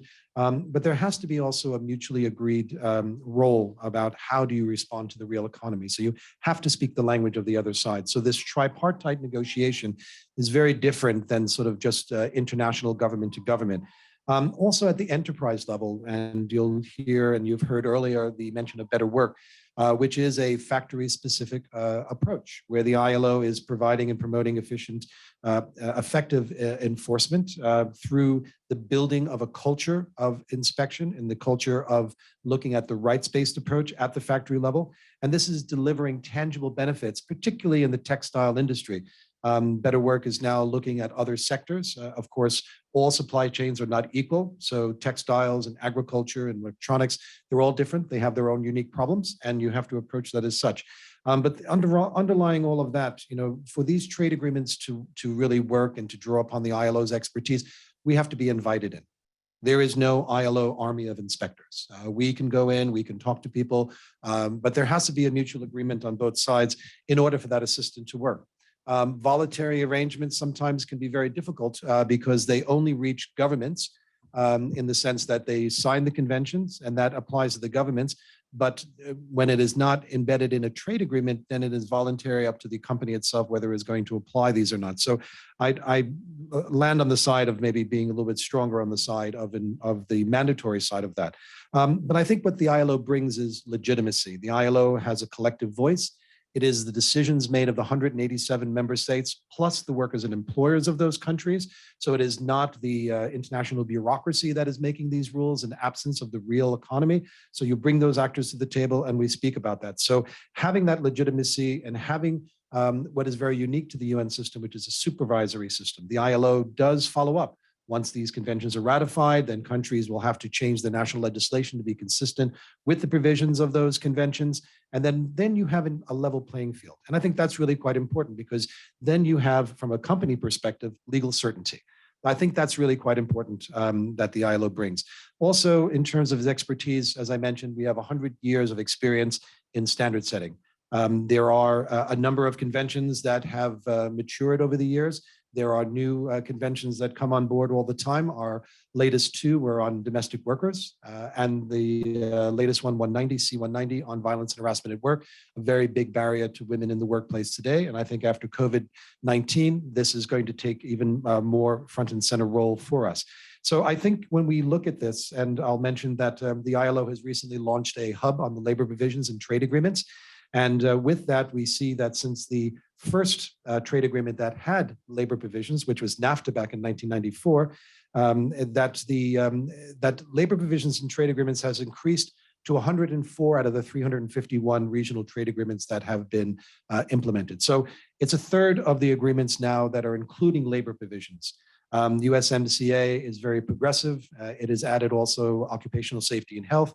As we mentioned earlier, the core conventions of no child labor, no forced labor, no discrimination, freedom of association is now going to be added to, hopefully after this conference, occupational safety and health, which is really quite important, and especially in the looking back at COVID-19 and the impact that it had on the global economy.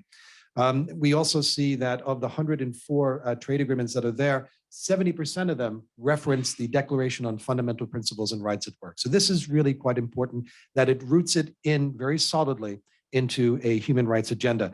And then I think lastly, we want to talk about the ILO's trust, that the ILO is a neutral party. Some like to say we speak truth to power, but in all international organizations, that's not always easy to do. And sometimes we have to bide our time. But we are looking at the longer arc of history here. The ILO is around 100 years. Many of the issues that we faced in the very beginning, such as child labor and the impact of discrimination on various groups, particularly minority groups, these still exist, and they're in pockets, but we do need to look at that. So I think, we are looking at how do we combat the race to the bottom. That's why these declarations are in place. This is why it's important to have these legal prescriptions into these trade agreements. And then sort of undergirding all of that is social dialogue. Again, social dialogue is the conversations between workers, employers, and government. You have to build confidence within those groups, and that is essential for the validity of those trade agreements and for the standards themselves. Thank you. You just mentioned social dialogue a little bit, which obviously involves a critical role for worker voice. Ambassador Tai, in terms of worker voice, last year you outlined the administration's worker-centered trade policy, which made a pretty big impact. And I understand that involves increasing the voice of workers in trade policy, but what does this actually mean in practice? Can you just explain that to us? Because I think a lot of people have questions about what that really means, and how does this going to be different from things we've done in the past? Sure, this is a very common question that I get. And I think that it's really a credit to President Biden, who has called for a worker-centered trade policy. And I take the responsibility of delivering one for the president extremely seriously. Worker-centered trade policy are 4 words that are not often strung together in that order. And that is why we get so many questions about it. And it's also why I relish every opportunity to talk about this to different audiences, to explain what it is that we are, what it is that we are after. Let me just say, the speech that I gave last June, I gave at the AFL-CIO, at the AFL's invitation. And I just want to emphasize the honor that it was as the US trade representative to be welcomed into the House of Labor to give a speech about how trade policy can be conducted. There is a general perception, especially on the firm and employer side, the private sector side, that labor and workers, and the organizations, they're against trade. That has actually not been my experience. The focus has been being for trade when it is done right.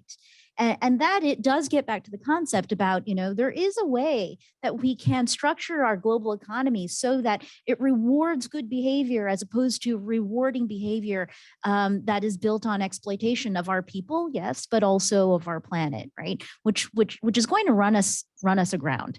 It is fundamentally an unsustainable model for our world going forward. So in terms of the worker-centered trade policy, let me try out this frame for this particular crowd, because I think that you'll probably get it right away. The most traction that I've gotten, and the groups that and counterparts that have intuited most easily what we mean by worker-centered trade policy are some of those countries that have a very, very strong tripartite tradition themselves. And so there are the Scandinavian countries, for instance, Singapore, for example, in another part of the world, where government, where employers, and where workers are used to being at the same table to solve problems together, or to address a common vision and try to get to a common vision. US trade policy has suffered from a legitimate critique for many years, decades now, that it has been a business-centered trade policy. And it has largely been a bipartite, if you will, operation in terms of formulating trade policies. A worker-centered trade policy you can understand as the Biden administration's approach to bringing tripartisan to the formulation and implementation of trade policy. And so I'll give you a couple examples here of what we consider to be accomplishments and part of our vision.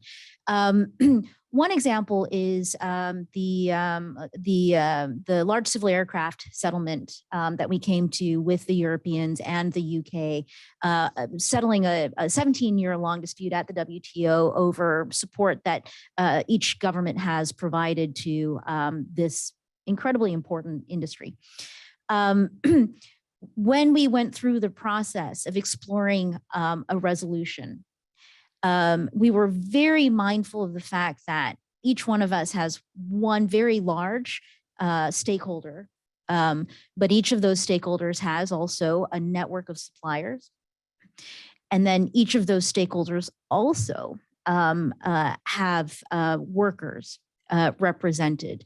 And so in our approach to these negotiations, we made sure that we were knit up with our industry, but also with the workers in that industry, and make sure that as we took each step with the Europeans to explore what a resolution might look like, that we were bringing everyone along. So the ultimate resolution has been a takedown of the tariffs on both sides of the Atlantic.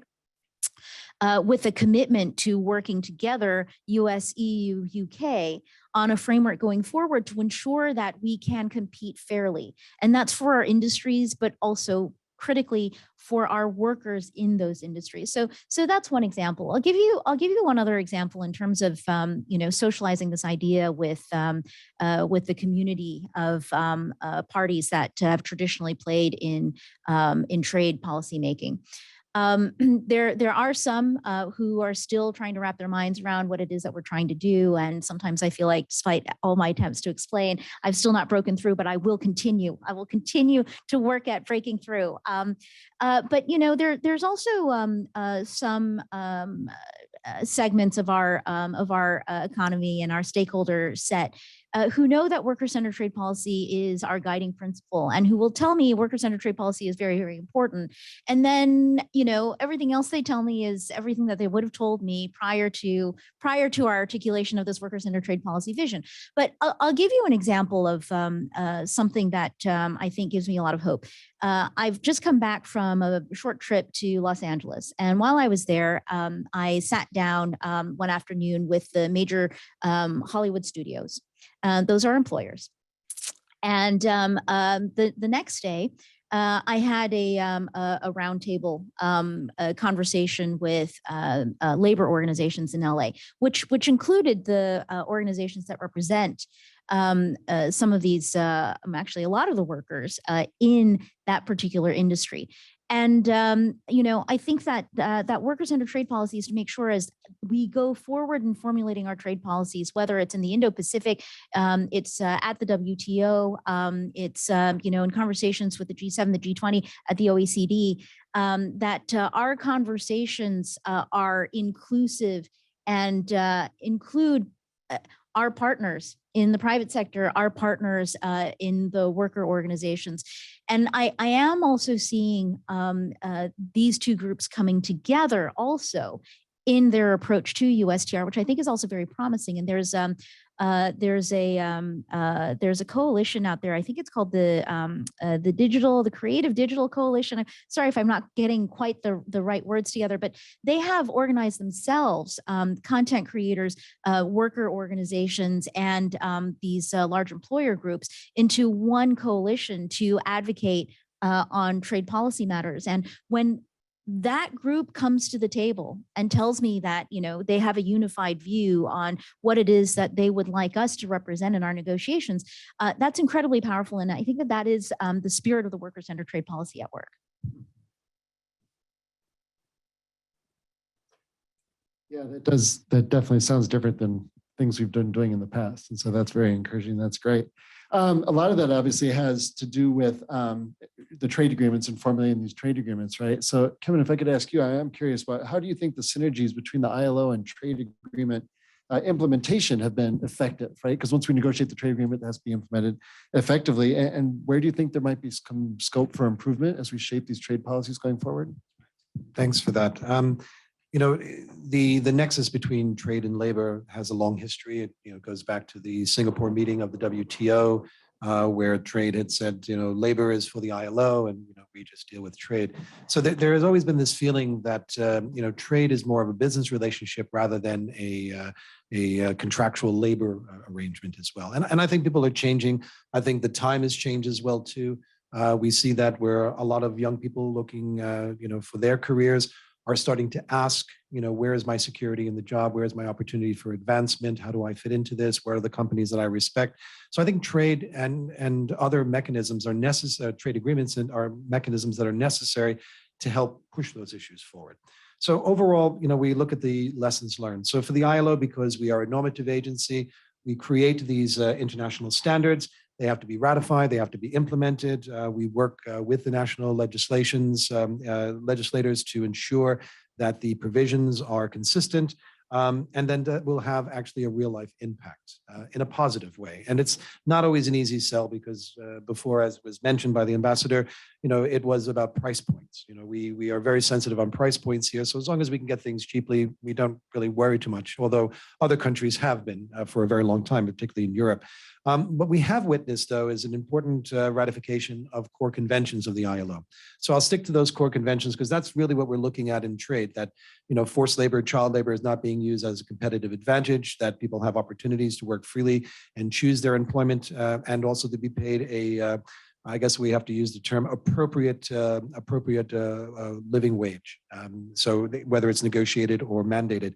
But we have seen, for example, Mexico, South Korea, Vietnam, that have ratified conventions that are changing their labor law. So those reforms are taking place, really quite important. Recently, I don't know if you've seen the story, but at the ILO, we received notification from the National People's Congress of China that they have decided now to approve the ratification of the forced labor conventions of 29105. Now, let's see how that goes. And for those in the room, I think right away, you think of all the issues that need to be addressed. So, but it is an important move because if they have ratified those conventions, there is a supervisory mechanism that will kick in.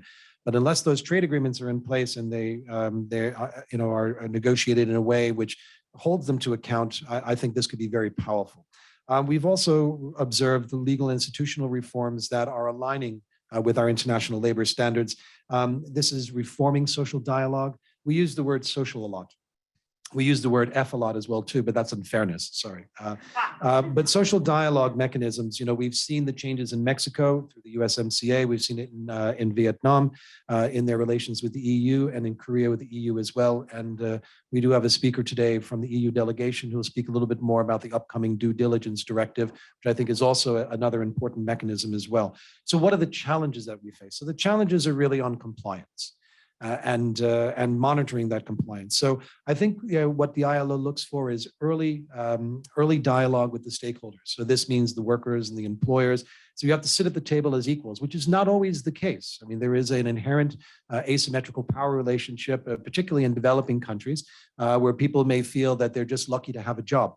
In a lot of the textile factories, and I see a number of faces around here who work very deeply in that. You're bringing into from the rural regions women who are maybe not well educated. They're coming in for their first big job. Their families are counting on them for those salaries to provide a better life for themselves as well too. And unfortunately, in many instances, that has not been met.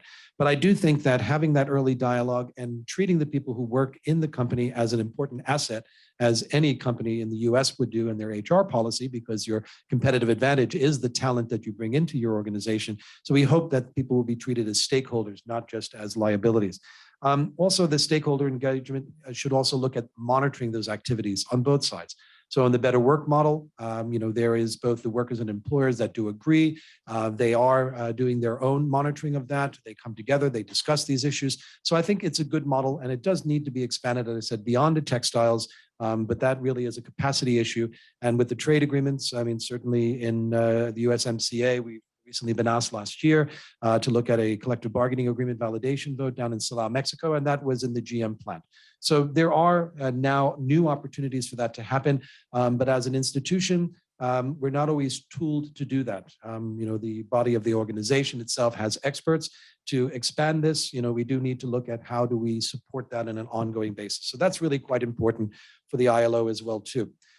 Also, the scope of labor legislation and the reach of the enforcement. It's also looking at many of the private sectors that are not the multinationals, looking at the smaller enterprises, the medium, micro, small, and medium enterprises, as well as the informal sector. In the global supply chains, it is not just about the work at the factory, but where you're sourcing your cotton, where you're the cobalt or your cocoa or your coffee beans. And so, all of this comes into play.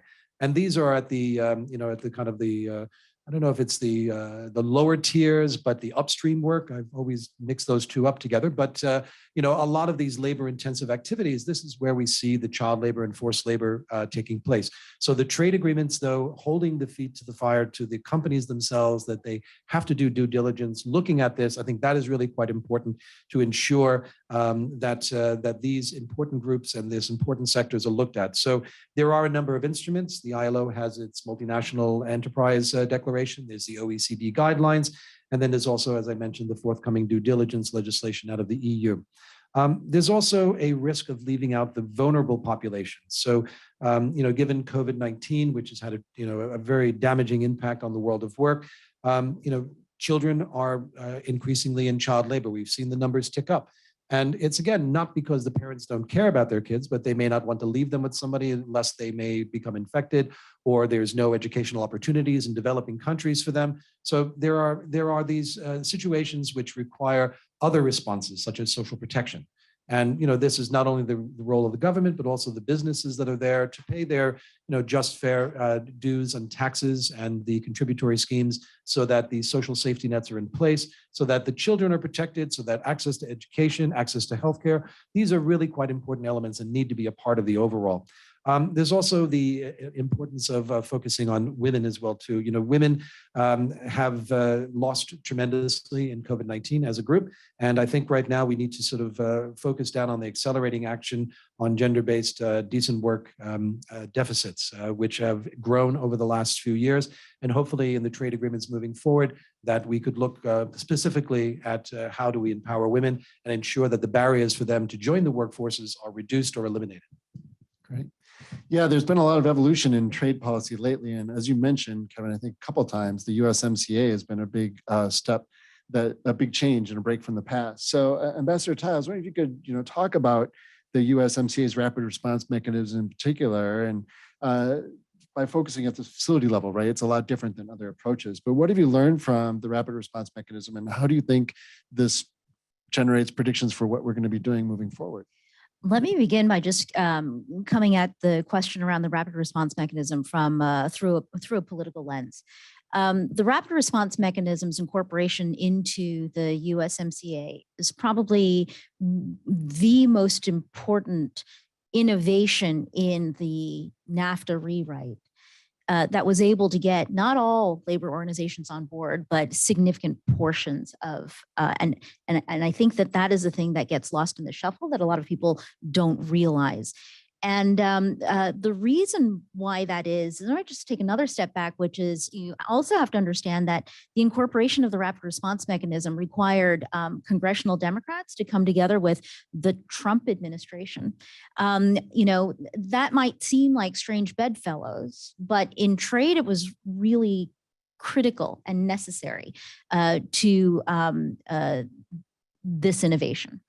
The other part of the equation that I want to highlight is that I think that the reason why you had 89% of the House and Senate vote in favor of this is because of that synergy around bringing reform and innovation into a traditional model of trade to course correct and to show that there is a more right way of approaching trade. Now, the other thing that we have to keep in mind is that the rapid response mechanism is anchored on a set of labor justice reforms that the Mexicans had put into place. And so this is a reinforcement mechanism to ensure that the reforms that Mexico has said that it needs to have and that it is created for itself can have support from a trade agreement, and that the trade agreement won't work to undermine those Mexican reform efforts. Now, with respect to rapid response, we have had two cases that have come to what we consider to be quite successful conclusions. One of them was at a GM plant in Silao, Mexico. The other one, an auto parts plant, a Tridenex plant in Matamoros. They arose in different ways. The GM instance was a self-initiated case by the US government, the first time in history. The other one came to us through a petition from civil society organizations. In both cases, the operation of this mechanism and the partnership with across the board with the facilities, with the governments, between the governments and with the worker organizations allowed for the workers at these two facilities to get fair votes. And in the case of Salau, that fairness was assisted by the ILO being there to monitor. And in both cases, the workers voted overwhelmingly for a union to represent them that is considered to be truly independent in Mexico. I think that this demonstrates that these innovations can work. We can do trade right. We are going to have to continue to use this mechanism.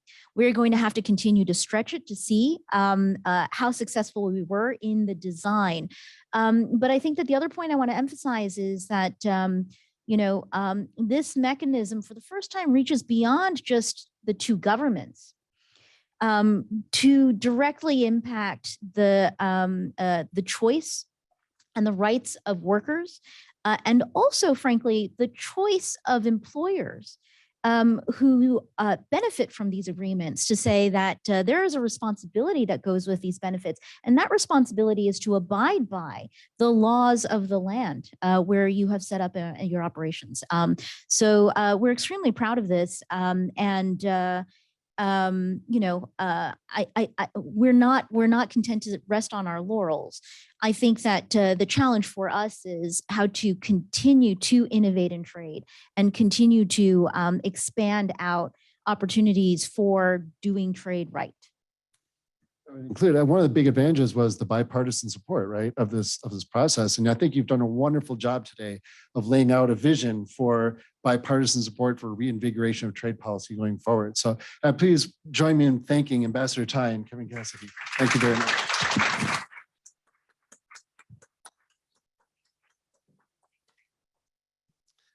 All right, thank you all very much. I think now we're gonna break for lunch. I wish we could spend more time with you here today, but we're out of time. So I think we have lunch in the back. So please help yourself and feel free to stay for lunch.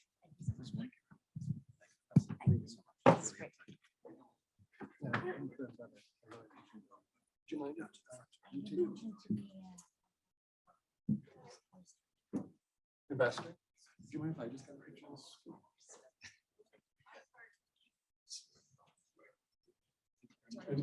Yeah, the back.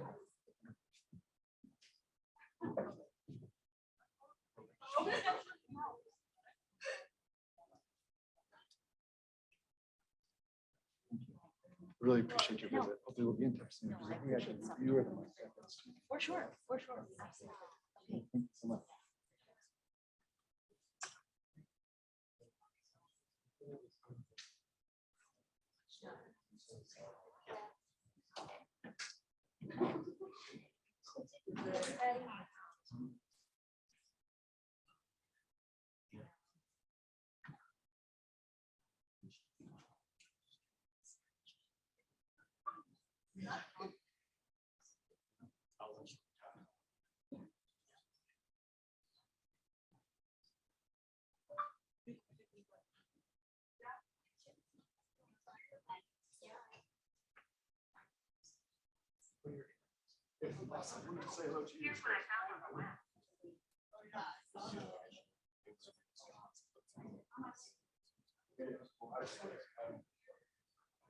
Oh, right. Yeah. It's fun. I'm used to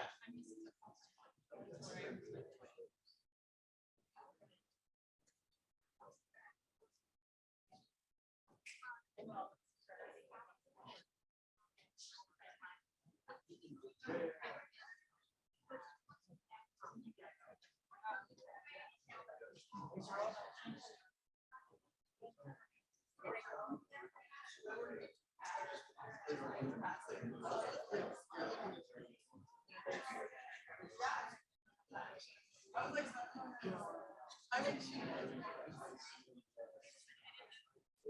Oh, yeah.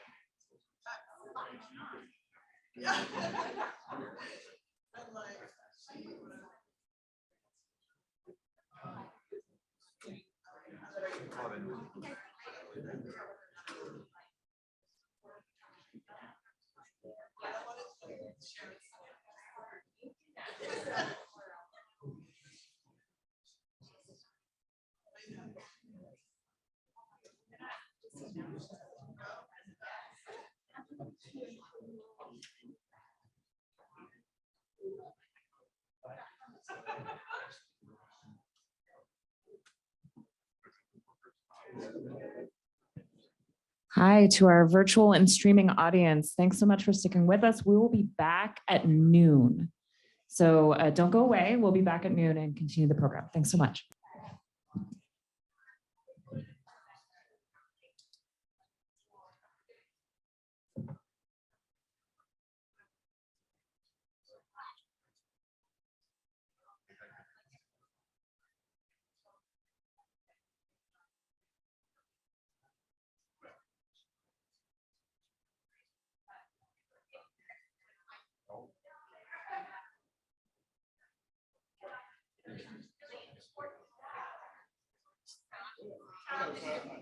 No, no, it's fine. In a very short space, and we're trying in a sensible way.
You guys still here and talking, and I know the meteors and a number of other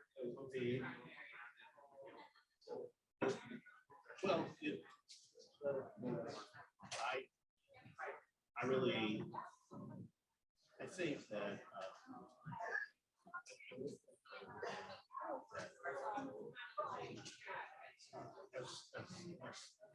several years like these long time, but it was not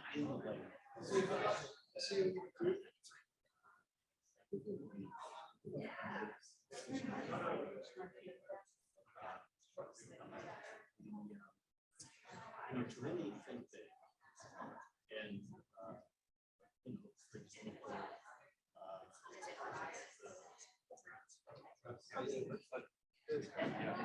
So I had to have my notes up there.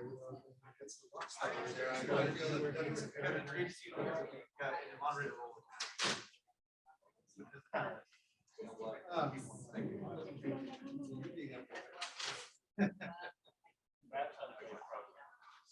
Thanks. We're very excited about it.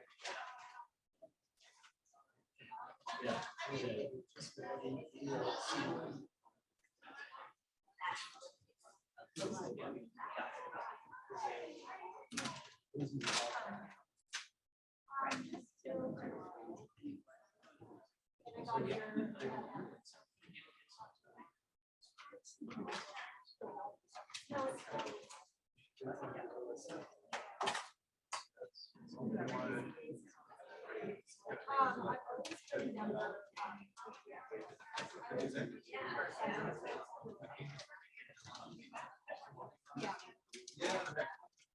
think it's very.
Everything together.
There is another long play.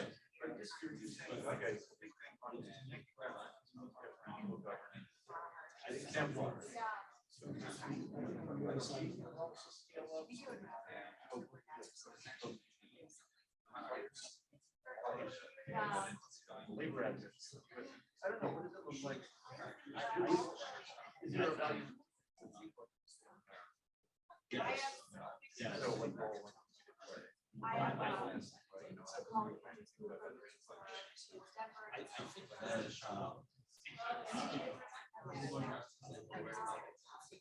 Yeah. Not a strategy.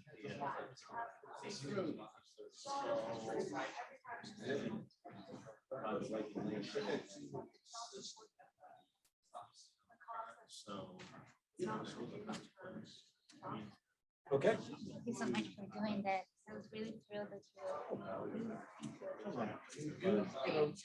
you. So I was not Good. expecting. No, just good. I'm really- glad. I should have taken a picture of you with Catherine. Oh no. You should be. You're the spotlight.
Thank you.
I'm going to introduce.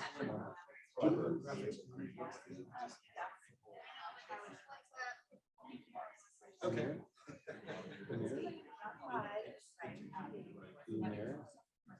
I'll go out.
Why are you here? Come and join us.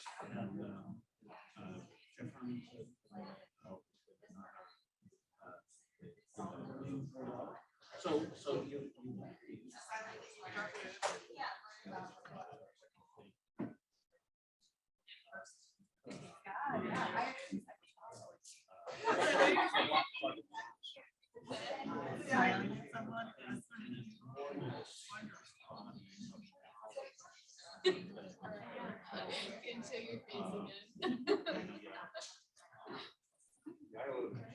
We need you to come and speak. Come and join the panel. Exactly. You're on the agenda. Next on the agenda is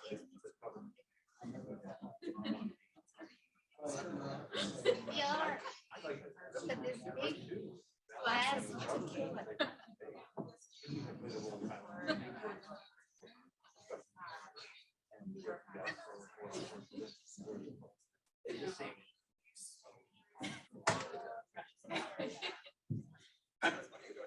Missing the come and speak.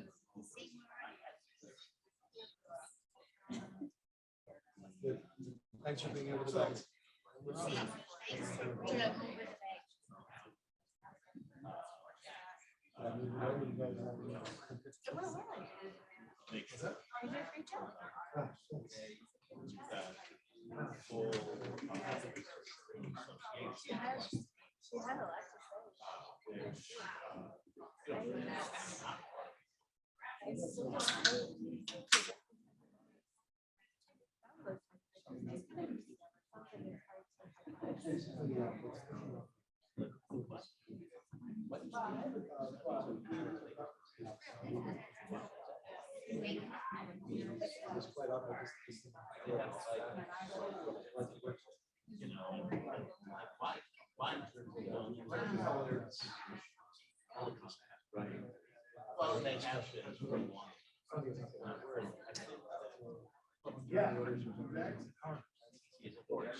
Where do I start?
Today.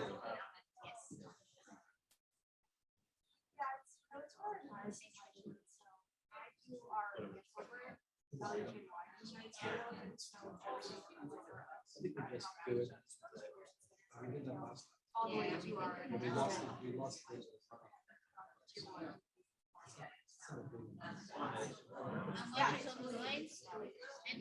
I mean, that's where I got all my basic.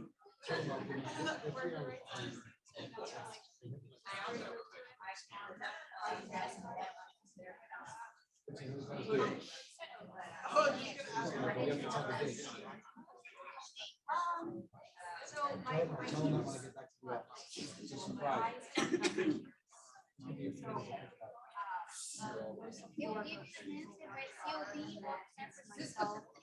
my manager, no, okay, company, and then we get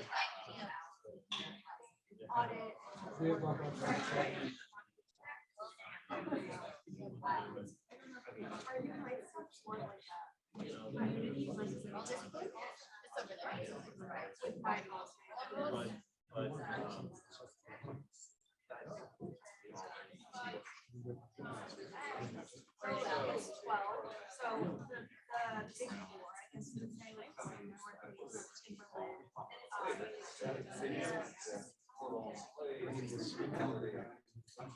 Yeah, and then we have some smaller brands. Ice break, yeah. We are most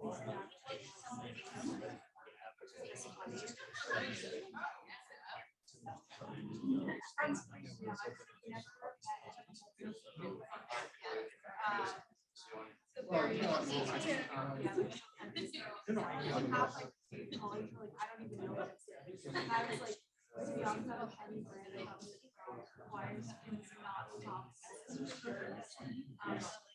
I don't make decisions. Yeah, so but we're.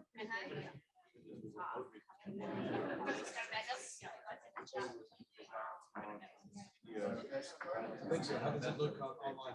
Oh, yeah. Oh, yeah, for sure. You know, honestly.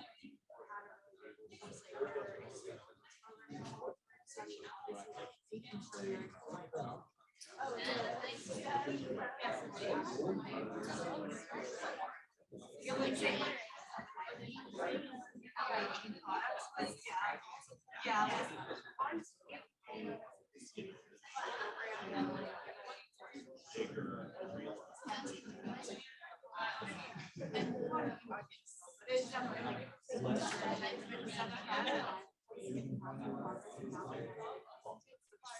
I actually applied to the JQ.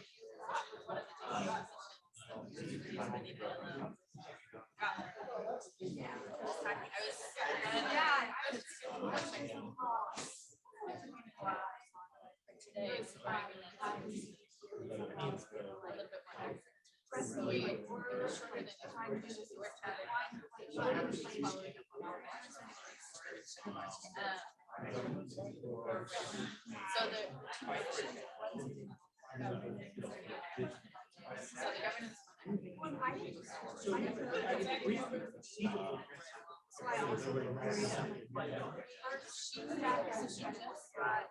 Well, so she's finishing up. Although they did put $1 million wage trial.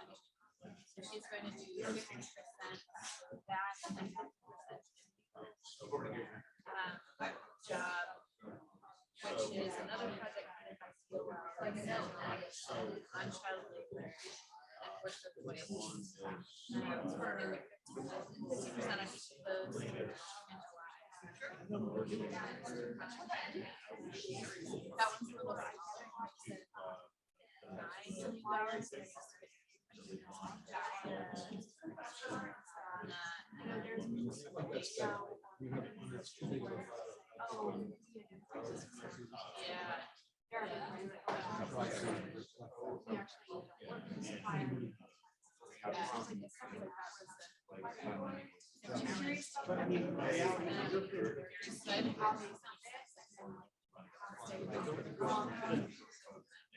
like they're starting to go back.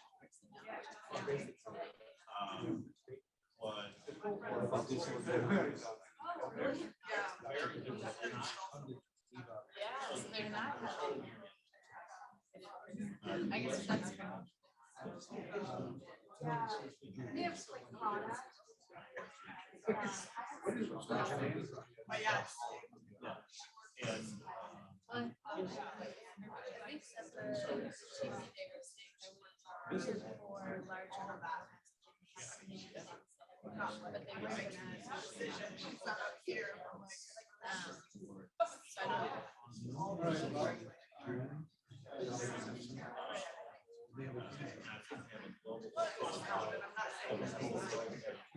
Yeah, no, it's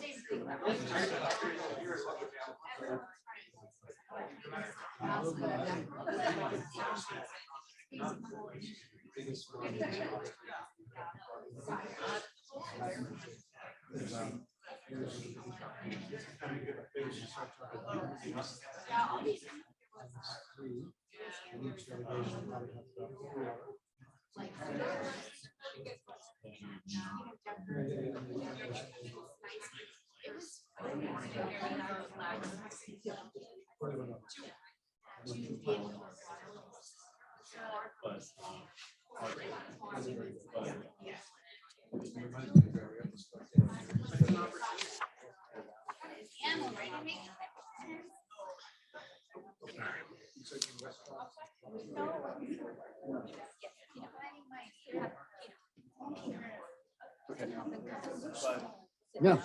Yeah, sure. I'd like to welcome you all back. I hope you enjoyed your lunch and the morning discussion. It's such a pleasure to be here with you today. Our next panel is another panel discussion with a number of amazing participants who you see on the screens, if you can see on the screens there. But our moderator is the incredible and delightful Anna Pinar, who's the executive director of the Responsible Labor Initiative at the Responsible Business Alliance. She was previously the executive director of the Global Battery Alliance, the vice president of the International Justice Mission. She brings us a wealth of experience in the labor and private sector space in that overlap, and I'm extremely honored for us to have her with us today. So thank you very much, Anna. I'm going to turn it over to you. Thank you so much, Raymond. Classic. It's like being on mute on Zoom. You're on mute. Thank you for that lovely introduction. And I'm so excited about this panel. And we have a good lineup of expert speakers. And I think it's going to be a really interesting discussion. The way that we're going to organize this is I'm going to ask each speaker in turn to introduce themselves and then give their opening remarks. Then we're going to open it up for questions from here. So you have these nice little note cards. You can pass a note card up to the front here and put a question on it, and we will ask those questions, or you can put a question in the chat. So I'm going to ask Ariana, please, to start by introducing yourself and giving your opening remarks. Thank you so much. Thank you. And I hope you all had a very good lunch. I'm sorry not to be there, but great also to have the opportunity to connect from Geneva. My name is Arianna Rossi. I am a senior research and policy specialist at the ILO for the Better Work program.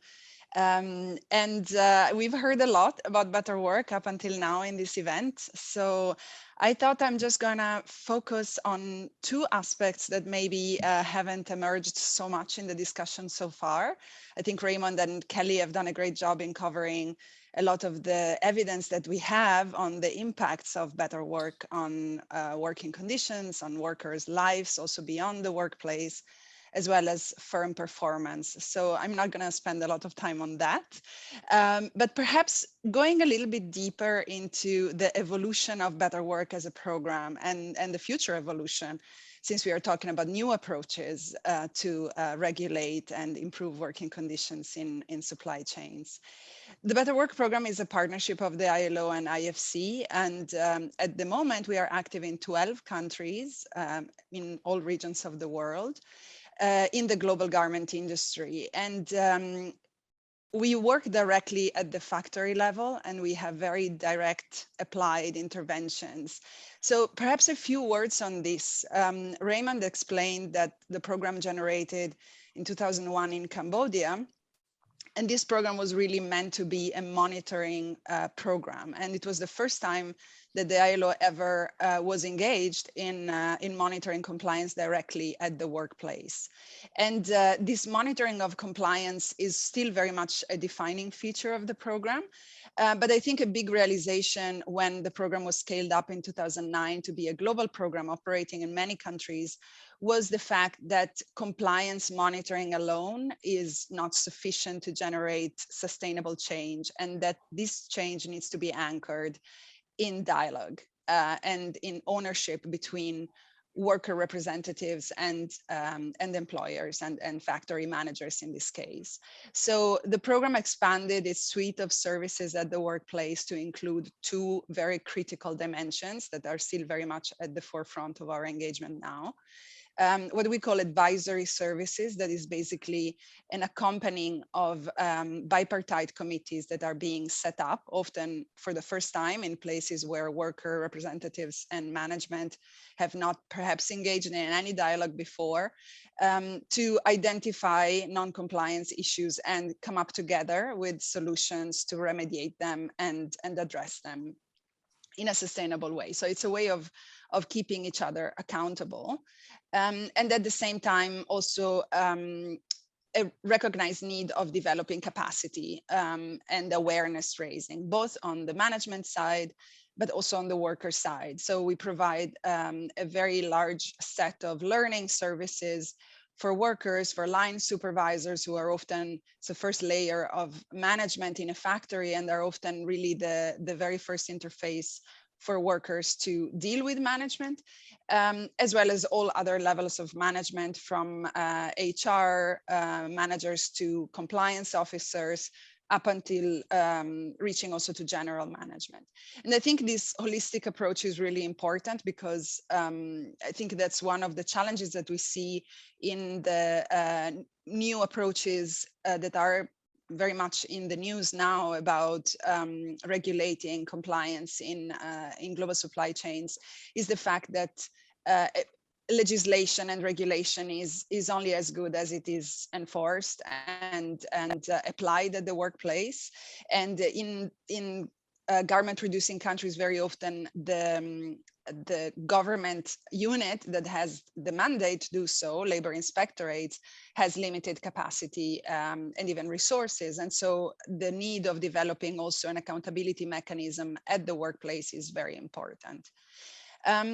Maybe I'm preempting a question that I think was slightly, Kelly was very kind in a response around the sustainability and scalability of better work, but this has been a very important challenge and very high up in our agenda in terms of setting up a system that allows the changes that we know the program is creating to last even after the program leaves.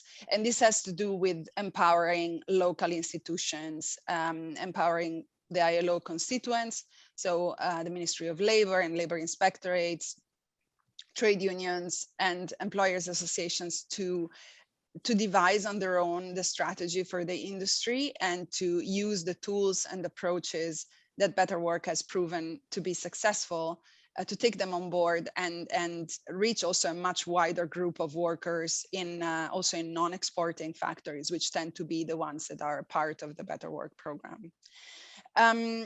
So I think linked to the sustainability discussion is also a very relevant point to today's discussion on trade and investment and the word incentives that we've heard a lot in the earlier part of the meeting. Raymond very eloquently explained how Better Work has been very much linked to trade incentives in the case of Cambodia. And this is very much the case also in other country programs such as Haiti and Jordan, where labor provisions in trade agreements, bilateral trade agreements with the US have been really instrumental in creating the trade and investment incentives and the market access that was key to set up the program in the first place. But I think another dimension that is really interesting and that I wanted to highlight here in this introductory remarks is related to also the transparency aspect of the program and the fact that having the transparent information around compliance publicly available to constituents, to industry partners, is a way for countries to demonstrate their commitment to improving compliance with international labor standards, which is more and more a requirement for certain types of trading regimes, such as GSP+, and increasingly could be linked to the mandatory human rights and environmental due diligence legislation that is to come. So I think there's a potential there to use the program not only as a very hands-on intervention, but also as a link to broader and higher level policy discussions at the national level, where the data and evidence that is generated by the program is used to inform and sustain this and take advantage of these trade incentives. I will stop here and I really look forward to our discussion later. Thank you.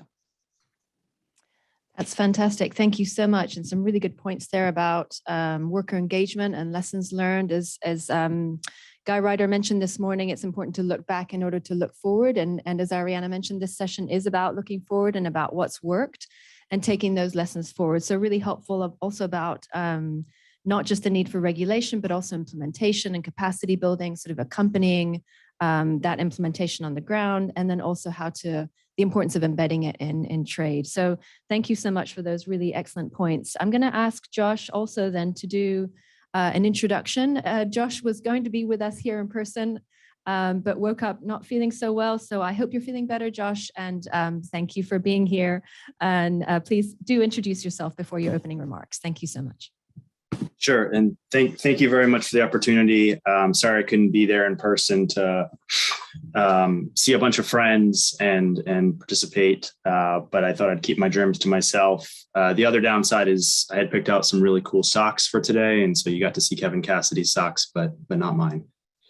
So I'm Josh Kagan. I'm the Assistant U.S. Trade Representative for Labor Affairs at USTR. So you heard from my boss, Ambassador Catherine Tai, earlier.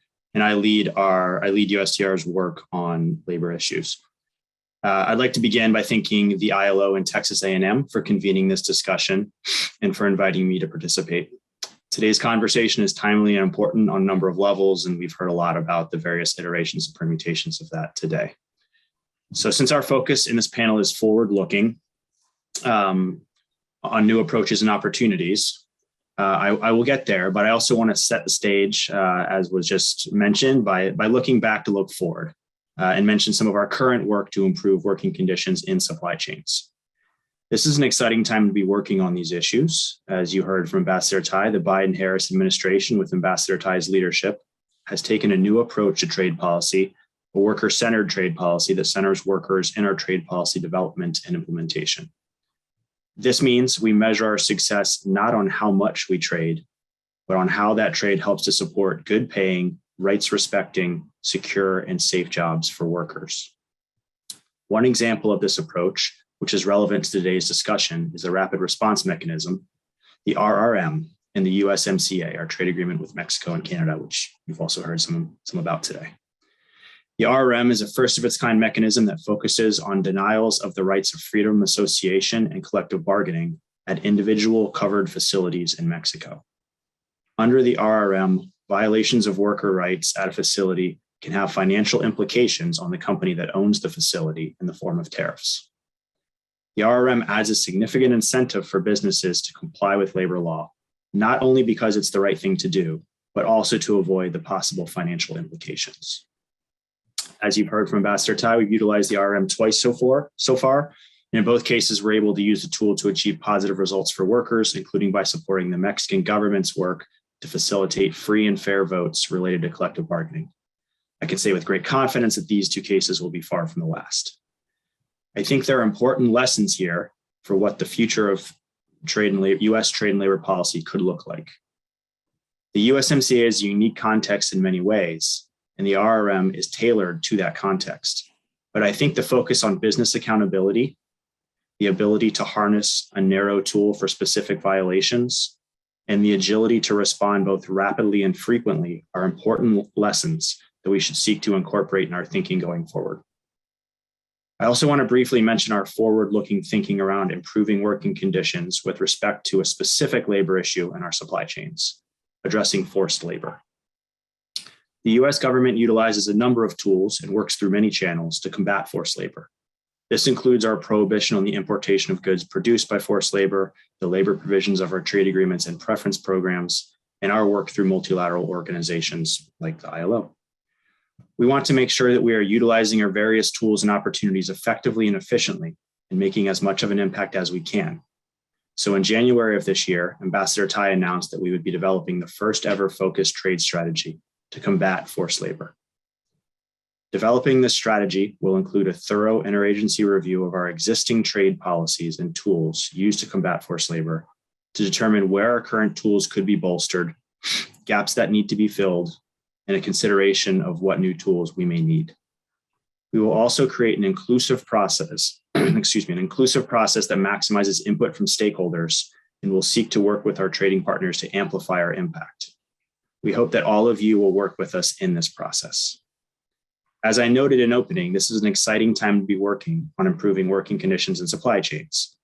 The operational stress on our supply chains gets a lot of justified attention as the world responds to profound and ongoing shocks.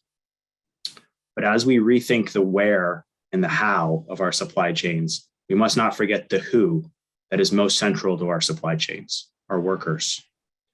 Rethinking how we trade must include centering workers and workers' rights in that conversation. The approaches being discussed today are important steps in that direction, and I once again want to express my appreciation for today's conversation. Thanks. Thank you so much, Josh, and really appreciate that reminder of what Ambassador Tai also referred to this morning and learnings from what has already been an effective start of the worker-centered trade policy. So we really look forward to learning more as that progresses. I'm going to turn it over now to Peter from the who is Deputy Head of the Trade and Agriculture section of the European Union Delegation to the United States. Please introduce yourself. Tell us a little bit about your background before giving your opening remarks. Thank you so much. Thank you, Anna, and thank you to the organizers for inviting me to join this discussion today. As you say, I'm work at the delegation of the European Union here in Washington. So the delegation of the EU is equivalent to an embassy. So the eyes and ears of Brussels, but also, I hope today, a mouthpiece in terms of trying to explain some aspects of European policy. I'm a trade person in the sense that I've been working in the trade field for 20 years or more, including in some areas that have already been talked about today in terms of sustainability. But our work here also includes other policy areas such as digital field and justice, which is why also we have an interest in the proposal on due diligence, corporate sustainable due diligence, which is what I'm particularly going to talk about this morning. I think the first thing to bear in mind for the European Union is, for those not familiar with us, of course, it's an important player and an important actor in global affairs because we are a grouping of 27 countries. It's around 440 million people. It's the major trade partner for 80 countries or so around the world. and we import roughly $2.25 trillion worth of goods every year. So what is decided in Brussels, in the EU, has an impact on global markets, and therefore, in that sense, also can have ramifications for partners around the world. I'm going to talk in particular today on the issue of corporate due diligence in the field of sustainability. We've already taken some actions to encourage this in terms of encouraging businesses to comply by international standards, such as those of the OECD or the UN. But we've basically been working on a more voluntarist basis. I mean, encouraging best practice as opposed to legislating to make it more mandatory. But recently, earlier this year, the Commission has presented to the decision makers for our legislative process, that's to say the 27 member states in the Council and the European Parliament, a proposal for a directive on corporate sustainable due diligence, which is now under consideration. And basically what I want to do briefly is to go through the rationale and the content of that proposal and give a sense of what might come next. The rationale, I think, is basically we want to move towards not just encouraging companies to behave in a certain way, but also requiring them to behave in a certain way. This is, if you like, a sense that voluntarist approaches or encouragement has its limits, and we need perhaps to increase the pressure a bit on corporate actors to think about their supply chains, not just in the terms of availability, reliable availability of goods at the right price and at the right quality, but also the conditions in which those goods and services are produced and traded. And this is not just an expectation on the part of, if you like, the decision makers in the EU. It's also an expectation and a desire on the part of consumers, increasingly to know more about the conditions in which the goods and services which they are buying are produced. So this piece of legislation, which is now being put forward by my colleagues in the Commission in Brussels, basically will require companies of a certain size. There are basically two groups of companies determined by number of employees and threshold, a threshold of turnover, to take steps to essentially review, examine their own supply chains, identify risks, mitigate them, or ideally eliminate problems of lack of respect for human rights, in particular labor standards, and knowing that they may not have full control over these events, which could be in effect happening in third countries or down the supply chain, at least have strategies in place which will mitigate the risks and reduce them over time. This proposal, as I say, there is one group of larger companies to which it applies across all sectors. And then there's a second group in the proposal which has a lower threshold in terms of number of employees and turnover, but where companies are active in high-risk sectors, such as textiles, clothing, footwear, agriculture, and minerals, where basically those same obligations kick in at a lower level, at a lower size of company, as it happens also with a certain delay. This proposal is now on the table for examination by our joint decision makers on legislation in Europe. So that means on the one side, the Council, which is the grouping of 27 member states. On the other side, the European Parliament, which are the elected representatives of the citizens of the EU, of the voters. We now basically have a process in which each of those two institutions has to determine their positions on the Commission proposal, and that will take a number of months. And then once we have those positions fixed, we would have a reconciliation process, if you like, a negotiation between the two institutions, the Council and the Parliament, to see if we can come to a final piece of legislation. I'm not going to venture a time frame for this because it will take whatever it takes. Unlike the situation here in the US, there is no There's no guillotine that comes down at the end of a 2-year period of Congress. This can go reasonably quickly. And in Brussels terms, that could be, let's say, a year to 18 months. It can take longer. It can take it can take a bit longer. It can take a lot longer. And I'm not going to venture how quickly it will go, because basically it's too soon in the process to know really what the position of the member states as a group or the parliament as an institution will be. But of course, once we do have a common position and a final piece of legislation, we will also have a certain delay before it actually applies, because this legislation is proposed in the form of a directive, which basically means that once it's agreed at the EU level, it needs to be transposed. It needs to be converted into legislation at the member state level by each of the 27 countries, member states of the EU, within a deadline of 2 years that's set in the legislation. So if you like, that will already give a certain time frame for companies and stakeholders to prepare for implementation. And for the second group of companies that I mentioned, so in the second tier of coverage, there would be an additional 2 years. So for the larger companies, it would be once the legislation is enacted by each of the 27 countries, member states, and for the countries the companies of a smaller size, this will be after an additional 2 years. Of course, companies SMEs as such are not going to be caught by this, because they won't meet the thresholds for turnover or for a number of employees. However, of course, they will be exposed to the consequences of the legislation, because they themselves will be in supply chains with larger companies. And of course, we're conscious also that this will have implications for companies operating outside the EU. So between now and the time when the legislation would come into force, I anticipate there'll be a lot of sort of outreach and cooperation to try and make sure companies are ready, and to encourage larger companies basically to work with their supply chains to improve the situation before the legislation actually would apply.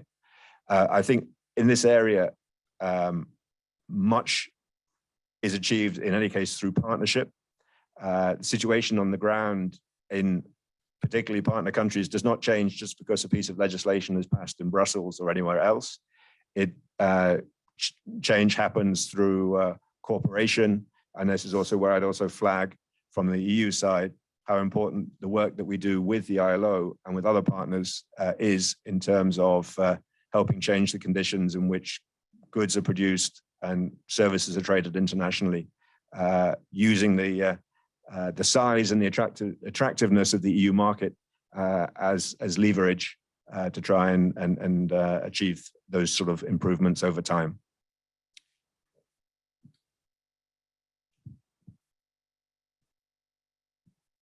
Thank you so much, Peter, for that explanation. I know there's been a lot of focus on that new due diligence proposal, and a lot of attention already by companies, which is already having the effect, I think, of making them be ready for compliance. So I think it's a positive move.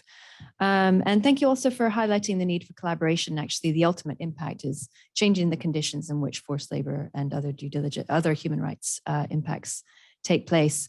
A quick reminder for the room and for those on Zoom, please do think about questions that you want to ask the panelists. We will start. My go-to will be to see if you have questions. I have some backup ones, but it would be great to get some interaction going, and so really welcome that. Scott, over to you. If you could introduce yourself and give your opening remarks. Thank you so much. Thank you, and thanks to Kevin and Sarah for inviting me into Texas A&M for hosting us. I'm Scott Nova, Executive Director of the Worker Rights Consortium, which is a non-governmental labor rights monitoring and advocacy organization focused primarily on labor rights in the global apparel industry. And what I'd like to focus on is the issue of regulation or lack thereof in the context of global manufacturing. And by regulation, I mean the creation of enforceable standards for corporations, and then the actual enforcement of those standards, which has proven to be a highly effective mechanism across nations, across history for protecting the rights of workers. Considering, for example, the history of the apparel industry here in the US, which became an industry defined by safe conditions, decent wages, and strong unions as a result of a combination of effective government regulation, particularly in the middle part of the 20th century, supplemented by strong private agreements between retailers, suppliers, and unions. And where you see an absence of regulation, you see grievous labor rights abuses, and you see their perpetuation. And I want to stress that I'm not talking exclusively about regulation of employers, but also regulation of buyers. Because in the absence of effective regulation of buyers, those buyers have demonstrated that they will operate their supply chains in ways that sharply constrain the ability of the national governments to regulate employers in the places where goods are being manufactured and exported. And we've seen powerful evidence of this, of course, in the context of the global apparel industry. There are, in terms of the weakness of regulation at the national level, there are issues of lack of capacity, as other speakers have noted. There obviously are significant national level political factors that have the tendency to reduce the will of governments to enforce. But even where governments have the will to enforce, they have to contend with an international labor market created by the brands and retailers through their operation of global supply chains that actually create very powerful incentives for governments not to regulate, such that not enforcing labor law is often an entirely rational way for governments to behave if they're trying to pursue an export-oriented development strategy. I also want to stress that self-regulation is not a substitute for real regulation. And I found a quip from a writer for the Financial Times, I think he's still there, named William Biter, particularly illustrative in this regard. He said that self-regulation is to regulation as self-importance is to importance. And I want to give an example now of how ineffective corporate self-regulation via corporate social responsibility programs has actually been in the real world in the apparel sector. And that's to talk about the building safety crisis in Bangladesh that came to a head, of course, with Rana Plaza building collapse 9 years and a few days ago. But that unfolded over more than a decade and a half through a long series of mass fatality disasters in garment factories producing for Western brands. And when the Bangladesh Accord was put in place, and I'll talk a bit more about the Accord and its significance in a second, when it was put in place, the first thing it did is carry out competent, professional safety engineering inspections of the roughly 1,600 factories that it covered. And when it did that, in almost all of those factories, it was the first time a qualified fire safety engineer, a qualified building safety engineer had ever set foot inside the building. And one of the conclusions that those inspections yielded was that with a very, very few exceptions, virtually all of the 1,600 factories covered by the program did not have proper fire exit systems, even though those proper fire exit systems had been mandated by the law in Bangladesh for many years, even though they are a fundament of safety regulation in virtually every country on the globe. And when you do not have proper fire safety systems, and there is a fire in a multi-story manufacturing facility, there's a good chance that people will be injured or killed. When you do have such systems, it's very unlikely anyone will be injured and killed. So obviously the need for this is extraordinarily great. And yet virtually none of the factories had proper fire exits, despite having been inspected in most cases numerous times over many years by brands and retailers via their monitoring and code of conduct programs. And this is why you saw workers dying year after year in factory fires and building collapses unnecessarily in Bangladesh. And there are other powerful examples of this across the globe, but the Bangladesh example I find the most striking in part because of the human toll that it took, but also because of what it revealed about the regulatory approach of the brands and retailers, because it became clear over a series of investigations and then through the work of the Accord that the problem hadn't been a lack of competence in the inspections. It was the fact that the brands and retailers in the inspection protocols they created for their auditors, both the ones they employed directly and the ones they hired on contract, never actually included the essential safety issues that would have addressed the hazards that were killing workers.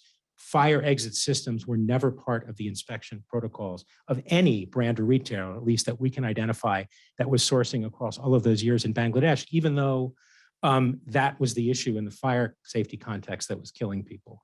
And I think you cannot view a system that performs in that manner as a meaningful form of regulation. The Bangladesh Accord represented in a private context a meaningful form of regulation exactly because it created enforceable obligations for brands and retailers and then set about enforcing them. That enforcement power resided in the global and national level unions that were the labor side signatories to that agreement. And they were able to enforce the brands and retailers' obligations over a period of time, such that we've witnessed a vast transformation of the physical infrastructure of the garment industry in Bangladesh. And as a result of this, most of those 1,600 factories now have proper fire exits. Not all, and there's still work to do. And there's been tremendous employer resistance and increasingly governmental resistance in Bangladesh. But fundamentally, today, there are 2.5 million garment workers who go to work in vastly safer factories than was the case in 2013. And that is what happens when you genuinely attempt to regulate through the enforcement of genuinely enforceable standards. And this is what ultimately is needed across the garment industry globally and across global manufacturing in general, if we're going to see the kind of change I know everyone in this room is committed to. Now, of course, private agreements like the Bangladesh Accord are necessary because of the absence of effective public regulation. This is why it is encouraging to see the kind of political commitments from the US government that you heard Ambassador Tai and Deputy Undersecretary Lee articulate so persuasively earlier in the event. Private regulation is a necessary substitute for an absence of public regulation, but obviously not the first choice. And it was interesting to think about, and Thea spoke about this, about the Tariff Act and what it represents, because the fundamental problem we have in the global apparel supply chain, the absence of effective regulation of brands and retailers, is simply that we in the United States, to stick with that example, we do not impose any enforceable obligations on corporations that sell goods in the US vis-a-vis what happens to workers in their supply chain. It is not illegal for brands and retailers to operate global supply chains in which the rights of workers are violated grievously on a daily basis, even if the brands and retailers are operating those supply chains in such a way as to virtually guarantee those abuses, with one exception. And that is the issue of forced labor. It is, in fact, illegal to import a product into the US made with forced labor. This is an enforceable standard. As Thea noted, it wasn't enforced for about 85 years, but it has increasingly been forced in the last 7 years. And that is beginning to have a significant effect on the way that brands and retailers think. But it does beg a final question that I'll leave all of you with, which is, if it is illegal, if we've chosen to make it illegal to import a product into the US made with forced labor, why is it legal to import a product into the US made in a factory where women are subjected to grievous gender-based violence and harassment? Why is it legal to import a product into the US made in factories that systematically rob workers of legally mandated wages? Why is it legal to import products from factories where people who exercise the right to organize a trade union are subjected to violent reprisal? Why have we chosen to make that legal where we make the use of forced labor illegal? And should we reconsider the narrowness of the Tariff Act in that regard?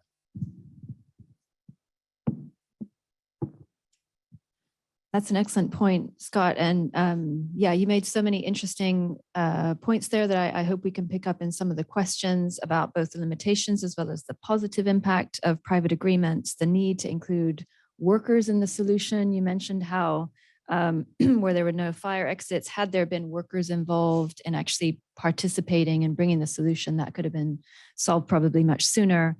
And then ultimately, I'm sort of pausing on the 2.5 million people being safer. It's just such an encouraging number. That's, it's a statistic, but it also really does point us towards the ultimate impact that we want, and that's the protection of workers. So thank you for highlighting that. I'm going to turn it to Jody now. Is Jody online? I can't see the screen. Hi, Jody. Yes. Hi, lovely to meet you. So please go ahead and introduce yourself and give your opening remarks. Thank you. Great, thank you. Thank you to Raymond and the whole ILO team for convening this important conversation and including me in it. I've learned a lot today, and I hope that I can contribute something as well. I think it's a nice segue from Scott's presentation. Because I've been working with a team of researchers on a series of projects digging into social auditing data on supplier compliance with corporate. Hang on a second, I need to silence my phone.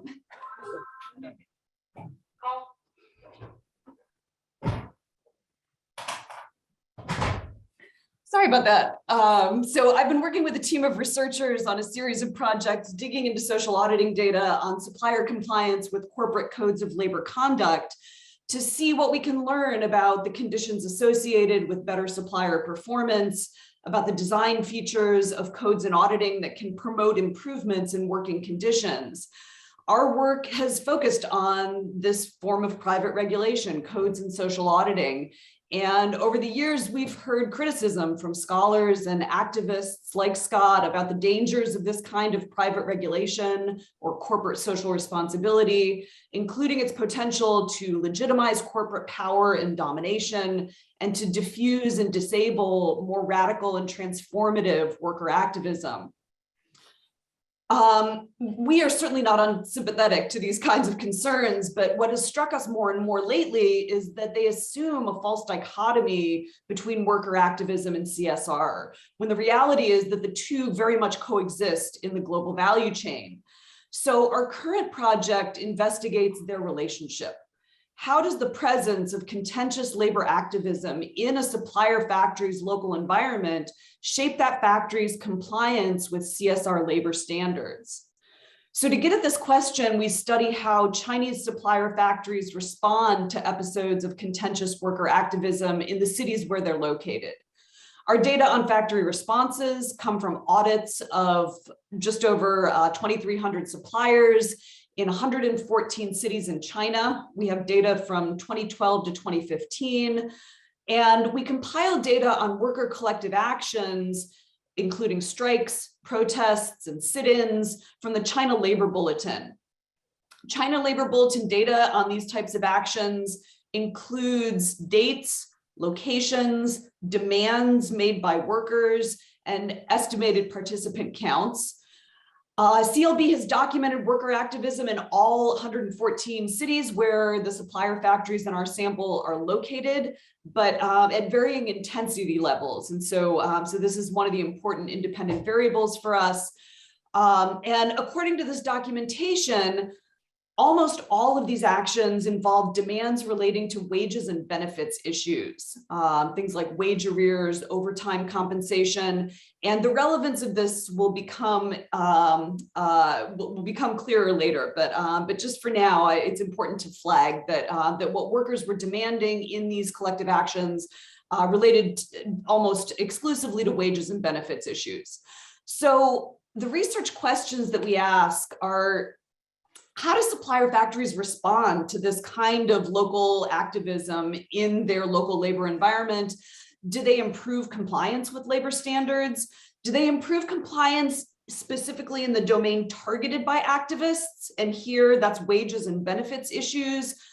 And then we're also curious what happens in other domains. Do factories trade off better compliance in targeted areas for worse compliance in non-targeted areas? We're also interested in what explains variation in supplier factory responses to activism. So for instance, why do factories exposed to similar levels of worker activism differ in their responses? And to answer that kind of question, we look at the different types of organizational structures factories have adopted to manage their labor force. So let me just go through the top line findings, and we can explore perhaps explanations and implications in greater detail in question and answer. So on factory responses to activism, we find that factories in cities with more wages and benefits activism exhibit greater improvement in compliance with private wages and benefits standards than do factories in cities with less such activism. So I think this is a really important finding, not only in the field of private regulation and CSR, but in the field of labor activism, where we've seen a lot of research on what motivates or mobilizes workers to organize and engage in activism, but we know a lot less about what are the actual impacts of that. So we're documenting very clear impacts in worker success in mobilizing around wages and benefits, as documented in this improvement with these labor standards. However, we also find that these factories appear to compromise compliance improvement in other domains, and in particular in occupational health and safety. So what we find is that factories in cities with more activism around wages and benefits exhibit a larger compliance gap between their compliance with wages and benefits standards, which is improving at a much greater rate, and their compliance with OHS standards, which is now, following this wages and benefits activism, improving at a much lower rate, and at a much lower rate than other similarly situated factories. So, I think that goes to a lot. That really goes to what Scott's been talking about, right? When we're relying on these private market forms of both regulation and of political activism, right? When we're talking about private political activism oriented towards factories themselves and not necessarily towards changing government standards. Factories have this latitude to make trade-offs. When you don't have government in there enforcing in a very robust way compliance with OHS standards, factories can basically choose to, give to the workers with one hand the wages and benefit concessions that they're asking for, and take from them with the other hand on issues of health and safety. So I think that that's something that's very concerning to us going forward, and I think needs to be addressed as we think about how we look to future interventions. And then finally, looking at variation across factories. We find that both of these main effects, right, both the responsiveness to wages and benefits activism and this gap, this compliance gap, these trade-offs between wages and benefits compliance and OHS compliance, we find that these main effects are amplified by two very different organizational structures that some factories adopt to manage their labor force. And that's piece rate payment systems and unionization. So our finding is that both piece rate factories and unionized factories are more responsive to worker activism for wages and benefits than other suppliers. We likewise find that both piece rate factories and unionized factories make more substantial trade-offs to OHS compliance than other suppliers.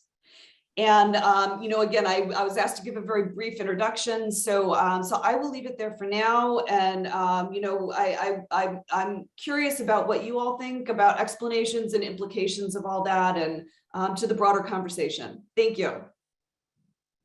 Thank you so much, Jody. That's really fascinating on the sort of the positive learnings that activism actually does have an impact, and yet it could have this trade-off impact on suppliers, and also just the need to think about and the implications this has for policy, as well as sort of how do we do systemic and holistic interventions that address this as a whole. There are some follow-up questions from the audience. Thank you so much. The first one, I'm going to read the question and then I'm going to open it up because you will all have an opinion on this, I'm sure. How will corporate reporting under the due diligence law be verified? That's question one. And question two is there any mechanism to verify what's happening on the ground? Now, those are related questions. And I think, Peter, you might have a view on how the EU will be verified, but I'm sure the whole panel will have thoughts about how to verify on the ground. So, Peter? Sure. And I think it's obviously an important question to be able to control the claims which companies might make or assertions they might make. I mean, I think basically the way to do it is through, if you like, public spotlighting of claims and the possibility to verify them or to challenge them being available to stakeholders from wherever they come, whether it's stakeholders from within the EU or from outside. I think basically what this, I mean, the EU's draft legislation on due diligence reporting basically will make it an obligation for certain companies to publish their own accounting of their behavior and what they have done to basically identify risks, mitigate them, or address them. And therefore it will become part of the corporate calling card, if you like, in terms of their own credibility. I mean, credibility both on the marketplace with their shareholders, but also credibility vis-a-vis regulatory authorities. I mean, this legislation, which I was talking about, okay, it's a long way from applying on the ground right now, but the way it's envisaged is basically there will be regulatory authorities in each member state of the EU, which essentially would have the responsibility for controlling the operation of the system against this sort of common standard. And companies that are reporting in the future would also have to cover this element in their sort of annual reports, and directors of companies would also have a responsibility. So and stakeholders, whether that's NGOs, whether that's particular sort of campaigners, whether it's particular groups from countries that are in the supply chain of big companies, they will have their opportunity, if you like, in the sense of challenging claims that would not stand up. So I think obviously it's an issue, but I mean it would be a good issue in the sense that would be an implementation challenge, but we still need to get to the point that we actually have the legislation in force and applying. So it's sort of that public transparency provides that accountability with groups being able to check up on those claims. Yeah, and I think also that applies also in the broader sort of trade field, because our experience, of course, Europe is a very attractive market for exporters. We have generous trade preferences either through our autonomous regimes or through our trade agreements. But I mean, it's not just a case of goods coming in at the right price and the right quality. It is also increasingly about the conditions in which they're being made. And that is not just about human rights, about labor standards, it's also about the climate and environmental dimension. And there is, if you like, a risk with the spotlight, because of course you look at country X and you ignore what might be happening in country Y. But there is also experience over the last decade, which shows effectively in places like Bangladesh, but also Cambodia, Myanmar, there has been more attention paid to not just the fact that the goods are being produced, but also the way in which they're being produced, and not just encouraging companies to say they're doing something about their supply chains, but also to verify that that's actually happening. Thank you, Peter.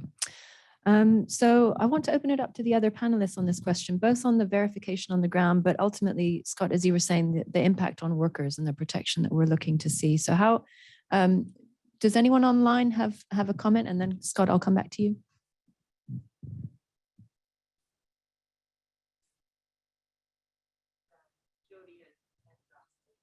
Great, Jody, go ahead. And then Josh, will come to you. Sure. I had a question for Peter. I was wondering if these diligence disclosures are going to be considered material and subject companies to liability for misstatements, or how that aspect of this is being worked out in the EU. Peter? Yes, but don't ask me the details. There will be some legal exposure for the company directors of companies that are covered by the reporting obligations. But details, if you like, are not in my head right now. And of course, they will also be subject to negotiation before this directive becomes law. Thank you, Peter. Jody, did you have a follow-up comment or? Okay, Josh, let's come to you about verification.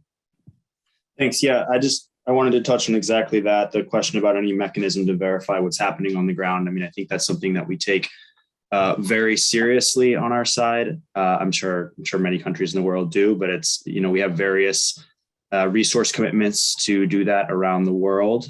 We're focused on not making ours a trade policy that just kind of thinks about things in ivory towers in Washington, D.C. and hopes they go well in the rest of the world. We really want to hear from the people who are living these circumstances day in and day out. We want them to have agency in the process. So we have various ways that we do that. We work very closely at USTR with Deputy Undersecretary Lee's team in the Bureau of International Labor Affairs at Department of Labor. So they have folks who cover in great detail and work closely with our folks to monitor labor practices in trade partner countries around the world. One of the major points of information gathering that we utilize in that monitoring is talking directly with workers and workers organizations in those countries to make sure that we understand kind of what is happening from their standpoint, and that happens in a pretty granular way. In other countries, we go even deeper, and so there are labor attachés who work through our U.S. embassies in trade partner countries to monitor labor conditions in those particular countries, and really are engaging day in and day out with workers and other stakeholders on the ground in those countries. Much of this depends on the resources we have allocated from Congress to focus on particular contexts. So currently, the context where we have the most specific resources allocated is with respect to our engagement with Mexico under the USMCA. So we have soon to be five labor attachés, DOL labor attachés that will be based in Mexico, that are working in collaboration with the Mexican government to make sure that we all have an understanding of how the labor reform is going in Mexico and how workers' rights are being respected in that context, which is obviously quite helpful for us to get a sense of what is happening, as you say, on the ground. And then in the USMCA context, we also have a particular tool that we call the hotline. It's a web-based hotline. Anyone can provide information on labor practices in the USMCA countries. And so we utilize that, and it, somewhat to my surprise, it's used quite frequently. So we get a lot of information that comes in through that means, and then we follow up either through DC-based staff or Mexico-based staff to make sure we understand the situation. And that hotline was actually, Ambassador Tai referenced the General Motors Silao matter that we pursued under the rapid response mechanism, and that the original information that led to that action came through the USMCA hotline. So I think this is just some of the tools that we have to make sure that we're hearing directly from folks on the ground, giving them agency in the process, and making sure that how our understanding of the context is reflective of the lived experience of people who are there day in, day out. Thank you, Josh. And again, it's highlighting that need for implementation and actually making that work, and through those types of tools. Scott, do you want to comment on verification? Go ahead. Just quickly, the extent to which a corporation will comply with a set of rules that carry costs is a function of how a corporation answers two questions. One, if I don't comply, will I get caught? And two, if I do get caught, what will happen? And if those questions are answered in such a way that the corporation concludes that the costs of compliance are smaller than the cost of non-compliance, then you'll see compliance. And without claiming any great expertise on the mandatory human rights due diligence approach, I do think there are reasons to be concerned about whether that approach will cause corporations to answer those questions in the right manner. And of course, the devil's in the details in that regard. I would note, particularly because Josh raised it again, it's so important that the USMCA enforcement and the Silao election is an example of it. That is a very clear illustration of effective regulation. I had the privilege of observing the union election in Silao, and it's one of the most inspiring experiences I've had in a quarter century of doing this work. And it was a function of the corporations in question, and most importantly, in this case, of course, General Motors, concluding that it would have been more costly not to comply than it was to comply. And so they complied. And so the workers at that very sizable General Motors plant now have an independent union for the first time in the plant's history. And that election is inspiring workers and independent unions at factories across Mexico. And so I think that if MHRDD moves forward, if you don't see those kinds of results quickly, that would be an illustration that something needs to change in the the design of the laws or the enforcement approach. If you do see those kinds of results quickly, that will be a positive indicator. Thank you, Scott. I have a question I'm going to ask Josh. Ariana, go ahead, please. Thank you. I know it's hard to spot my hand from there. No, I just can't. I don't have a screen in front of me, but thank you. No, no problem at all. I just wanted to maybe bring a couple of perspectives on the verification question. So as I mentioned, we have a lot of experience in monitoring compliance at the workplace in Better Work. And I think we've been talking about verification in a rather adversarial light, in which there's either the brand or a third-party auditor or labor inspectors or some entity coming in and really policing the situation at the factory level. And we've found that from our experience, that is actually creating some additional perverse incentives to try to hide things. And there's always strategies to hide, and even a business, I think, made out of hiding strategies during audits. What we found to be successful was to turn the verification system on its head and really bring factories, management especially, on board with the idea that working towards compliance can be beneficial for them as well. There is a business case, there is a reputational case, there are endogenous gains at the factory level that can be easily reaped if compliance is achieved. I think that's what evidence from Raymond presented earlier today was speaking to. And I think it's really critical because no matter how beautiful a regulation will be, there will always be ways in which it can escape the reality on the ground. So unless there is really a behavioral change and a change of culture around compliance and enforcement and verification, the results that we can achieve are relatively limited. And that in itself has to do with opening up the conversation, not just on the responsibility of compliance being solely on the supplier side, on the management side, but for it to be a concerted efforts with the actors at the workplace, worker representatives and unions where they exist, so that there's a joint accountability for each other to carry out the improvements that are needed to become compliant. Thank you, Ariana. Josh, a question for you about are there discussions on expanding the RRM into other free trade agreements? So it's a good question, one we get a lot. I will just say, and I mentioned this pretty briefly in my opening.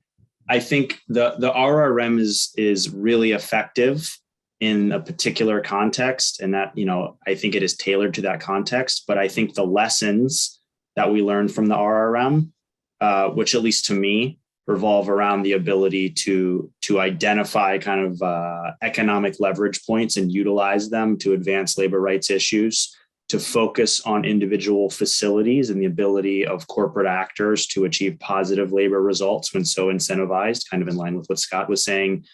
And then the ability to move rapidly and frequently, hopefully frequently, to respond to that. I mean, I think just, I will, not usually something the US government would probably highlight in this context, but, when we look at something like what has happened in the USMCA RRM context vis-a-vis the process with the US Guatemala matter under CAFTA, I mean, the RRM matters, it's 2 to 3 months from start to finish.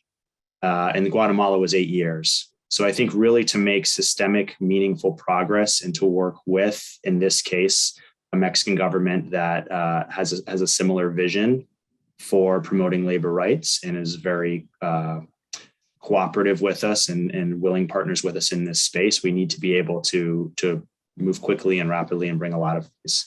So I think, while I can't say the RRM is something we could just pick up and drop in another context, I think the main lessons we've learned from it are going to be influential in how we think about labor trade connection going forward. Thank you, Josh. That's really helpful. I would like to now, in the remaining 15 minutes, I have a question. I hope it's okay. I'm going to tweak it slightly. And I'd like to ask each of the panelists to give their closing remarks. And in those remarks, I'd like you to think about and just reflect on whether the current and existing instruments or the planned instruments will spur a race to the top for workers' rights. And if so, or if not, what else is needed in your perspective? So I'll give you a few seconds to ponder. And I'm going to start with Scott.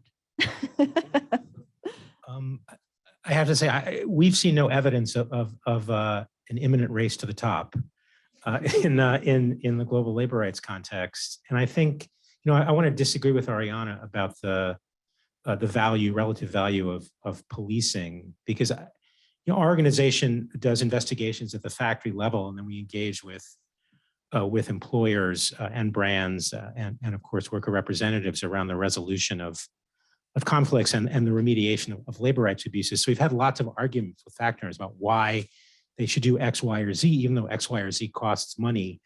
The only business case that we've ever found to be effective in actually persuading factory owners to change what they're doing is the case that if they don't do it, they will lose business. We've never succeeded in convincing factory owners that their business is going to be more profitable if they, for example, recognize a union and bargain collectively. And that's for good reason. Look, the purpose of labor unions, to stick with that example, is to raise labor costs. You aren't going to convince employers that it is going to increase their margin, increase their profitability if they respect the right of workers to bargain effectively to increase labor costs. But you can convince them, provided, of course, you can convince the brands to make good on it, that if they don't do that, they will lose the business of their customers.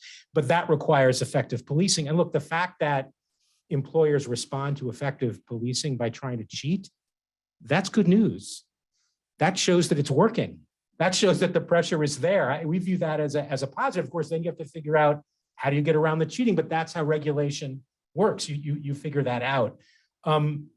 I think what's fundamentally needed if we're going to have a race to the top is to affect the behavior of global brands and retailers through some combination of private and public regulation, such that they create the necessary incentives for employers to respect the rights of workers. Employers, in our experience, are rational economic actors. When they believe that it is in their economic interest to do something, they'll do it. When they don't, they won't. Right now, in most cases across global manufacturing, employers believe that it is not in their economic interest to respect the rights of workers. That's what we need to change. Fantastic. Thank you, Scott. Jody, can we come to you for some closing remarks? Yeah, sure. Let me just build on that. And, this is some of the theory that we're developing in the paper has to do with, I guess, thinking maybe in some more nuanced ways about the cost and benefit levers that can be pulled, right? So not necessarily only about, punishment in the traditional regulatory sense, but, what we think that we're identifying in our paper is the way that, again, a more nuanced way that supplier factories are thinking about the cost and benefits of complying with labor standards versus not complying. And so it's not just, is there going to be punishment involved if I don't comply, but it also has to do with, well, how expensive is it going to be for me to comply, right? So if we can come up with interventions that help to shape supplier organizations in ways that it's less costly for them to implement certain labor standards, that can affect the cost calculus, right? And so in our case here, we theorize that that both in factories that have piece rate payment systems and factories that are unionized, it's actually less costly for those factories to implement changes to the compensation system. And so that's one of the reasons why it makes it beneficial for them to do so. So I guess I would just, I would conclude by saying that I think that it's important for us to look, not just ours, but there's really a rich empirical landscape of work out there that tells us a lot about how factories are responding to different kinds of interventions. And I hope that this can inform our policies going forward. Thank you, Jody. Peter, can I turn to you for some closing remarks about creating this space where there's a race to the top for worker rights? Sure. Well, I think, well, having worked in government for a long time, I mean, the word race never quite comes to mind, but let's rephrase it slightly as a steady, progressive, upward trend, and content ourselves with that. It doesn't quite fit the headline, but It's not I mean, as catchy, but that's it's more the reality. And I think it's also what we try and do, because in all this area, what we do now is, so should we say, very different from what we were doing 20 years ago or 30 years ago, but it's not the finished product. It's basically an ongoing process to improve our own tools, to connect them, because it's not just about trade policy, it's also about development policy, it's also about internal market policies. And it's not just about what happens in Europe, it's also about working with partner countries around the world, because we have a certain leverage thanks to the size of our market and the attractiveness of our market for certain products, but it's not the whole story. And it's fine. I mean, we may be very happy that a supply chain that's geared to Europe is meeting high standards, but that doesn't necessarily achieve labor rights or human rights for everybody in partner countries if there is another supply chain producing for different markets at lower standards. So I think what we are doing, and it's as I say, an ongoing process, is always looking for ways to improve and make better connections between different policy areas. And in our own trade policy, we are seeing very different elements of that over the last decade or so, using our bilateral relationships where we have free trade agreements. Basically, we have sustainable development chapters, which also require the creation of stakeholder contacts in the partner countries. So bringing in also labor voices. In our autonomous preferences, we have basically been looking at, well, how can we not just give attractive market access, but also support improvements in labor standards, human rights, respect for the environment, achievement of climate change targets in partner countries. And how can we connect with other instruments of EU action? So including the work which our development finance colleagues do with partner countries, or through intermediaries like the ILO, to improve conditions on the ground. And as I say, none of this doesn't lead to instant results or instant perfection, but I think it's a very important and ongoing area of activity that is only gaining in importance because people are caring more about the conditions in which goods and services are produced, and not just about price or availability. Fantastic. And thanks also for that reminder that it's not just the due diligence law, but it's actually there's a much broader system of international development and trade partnerships and other approaches that the EU takes that are very holistic. Thank you. Josh, can I turn to you for some closing remarks on that question? Of course, and thanks for the question. I think it's a great one, and I think we tend to think about these issues in kind of granular, specific ways across the globe. But I think thinking about it in a macro sense of what can really spur a race to the top is a really important lens that we should have as well. I would say, I agree with Scott's statement about how firms and in many ways countries trying to incentivize trade liberalization and foreign investment are economic actors and thinking about things in economic terms. So I think from my standpoint, we need to have an all of the above approach. We need to be honest with ourselves about what's working and not working, allocate our resources appropriately, but I don't think there's one silver bullet for a particular context. So thinking about both positive and negative incentives to me is a really important piece of the equation. So yes, I think thinking in terms of what we can do to help incentivize positive practices, create incentives that will lead to better labor practices. Better Work does this. The EU is thinking about this. We try to do this in certain ways.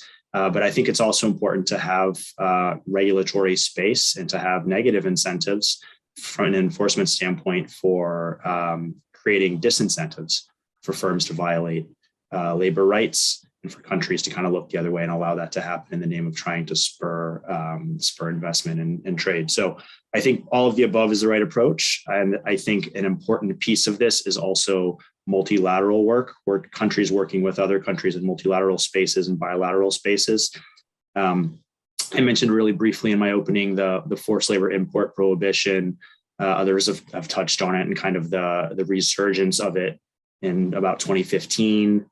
But I think that, in our mind, similar to the EU in terms of having an attractive market, we don't want this to be just our thing where we try and address forced labor imports into our market and then the rest of the world doesn't, or there are transshipment issues. So, this is something that we look at from a trade standpoint in terms of trying to amplify the size of the market that is prohibiting the importation of goods through forced labor. We have it built into our trade agreement with Mexico and Canada and hope to continue to amplify that with many other trade partners to build a bigger and bigger block.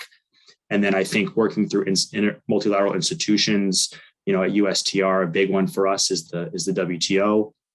So you saw in this administration, we introduced the first labor proposal in WTO that related to forced labor in fishing, in the fisheries negotiations.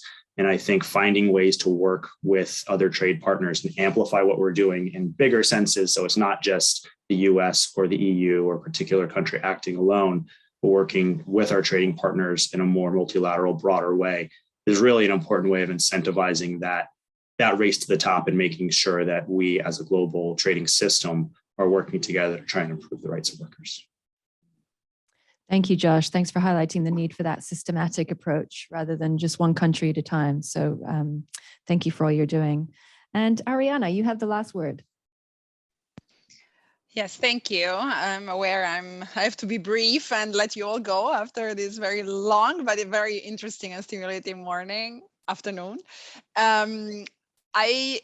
I very much agree with the alignment of incentives and the need of both positive and negative incentives. So my remark was not meant to say we don't need enforcement or regulation, of course, but it was more meant to say we need to think about it in an holistic way and bring also that perspective in. I think it's just important to also remember.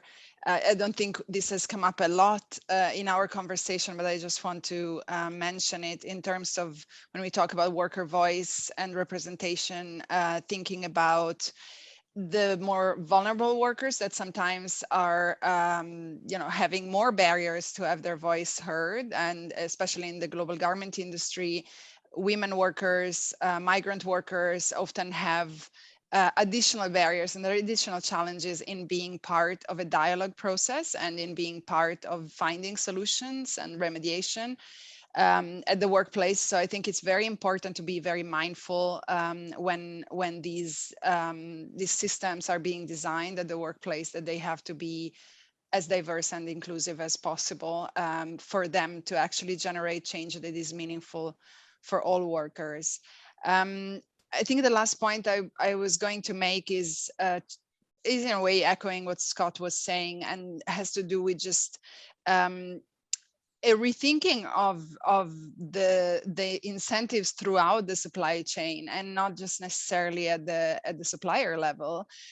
Those trade-offs and those challenges in making compliance decisions or making cost decisions apply to all levels of the supply chain. And if they applied as, if they had such a stronger voice also at the vendor or buyer, brand, retailer level in terms of moving away from a cost-only competitive structure, but making it more equitable and just more sustainable, everything will somehow be much easier to achieve. So creating space for negotiations and for adjustment that now is just hindered by very, very small margins.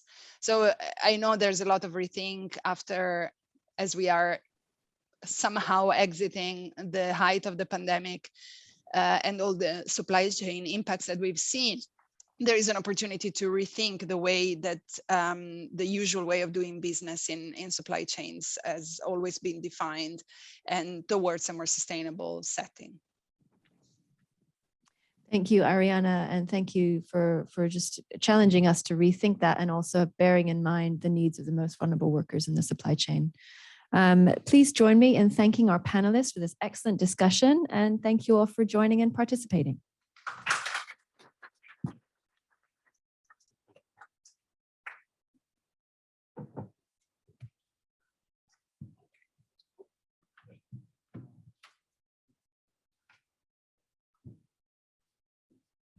like to just thank you all for hanging out with us this late in the day. We're just about to wrap up. I just have a couple of closing remarks. I mean, obviously, none of this would have been possible without the great team here at Texas A&M at the Bush School teaching site, especially Jennifer Moore and Terrence. Thank you guys very much for all your help. And I also would like to say that if you want to continue this conversation, that the Cornell University's New Conversations Project is having another talk on Thursday, June 16th in New York City.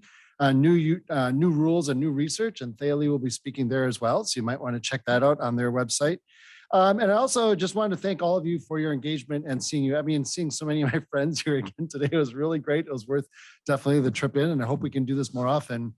Now that the Bush School has this teaching site here in DC, we are going to be around a lot more. So if you have ideas for other events or other ways that we can reach out and collaborate and connect, please do stay in touch and let us know, because we're definitely very interested either through our master's program in international affairs or through other ways through research or whatever. We'd love to stay engaged with you all. So with that, I'd like to turn it over to Kevin, who will wrap us up with just some closing remarks.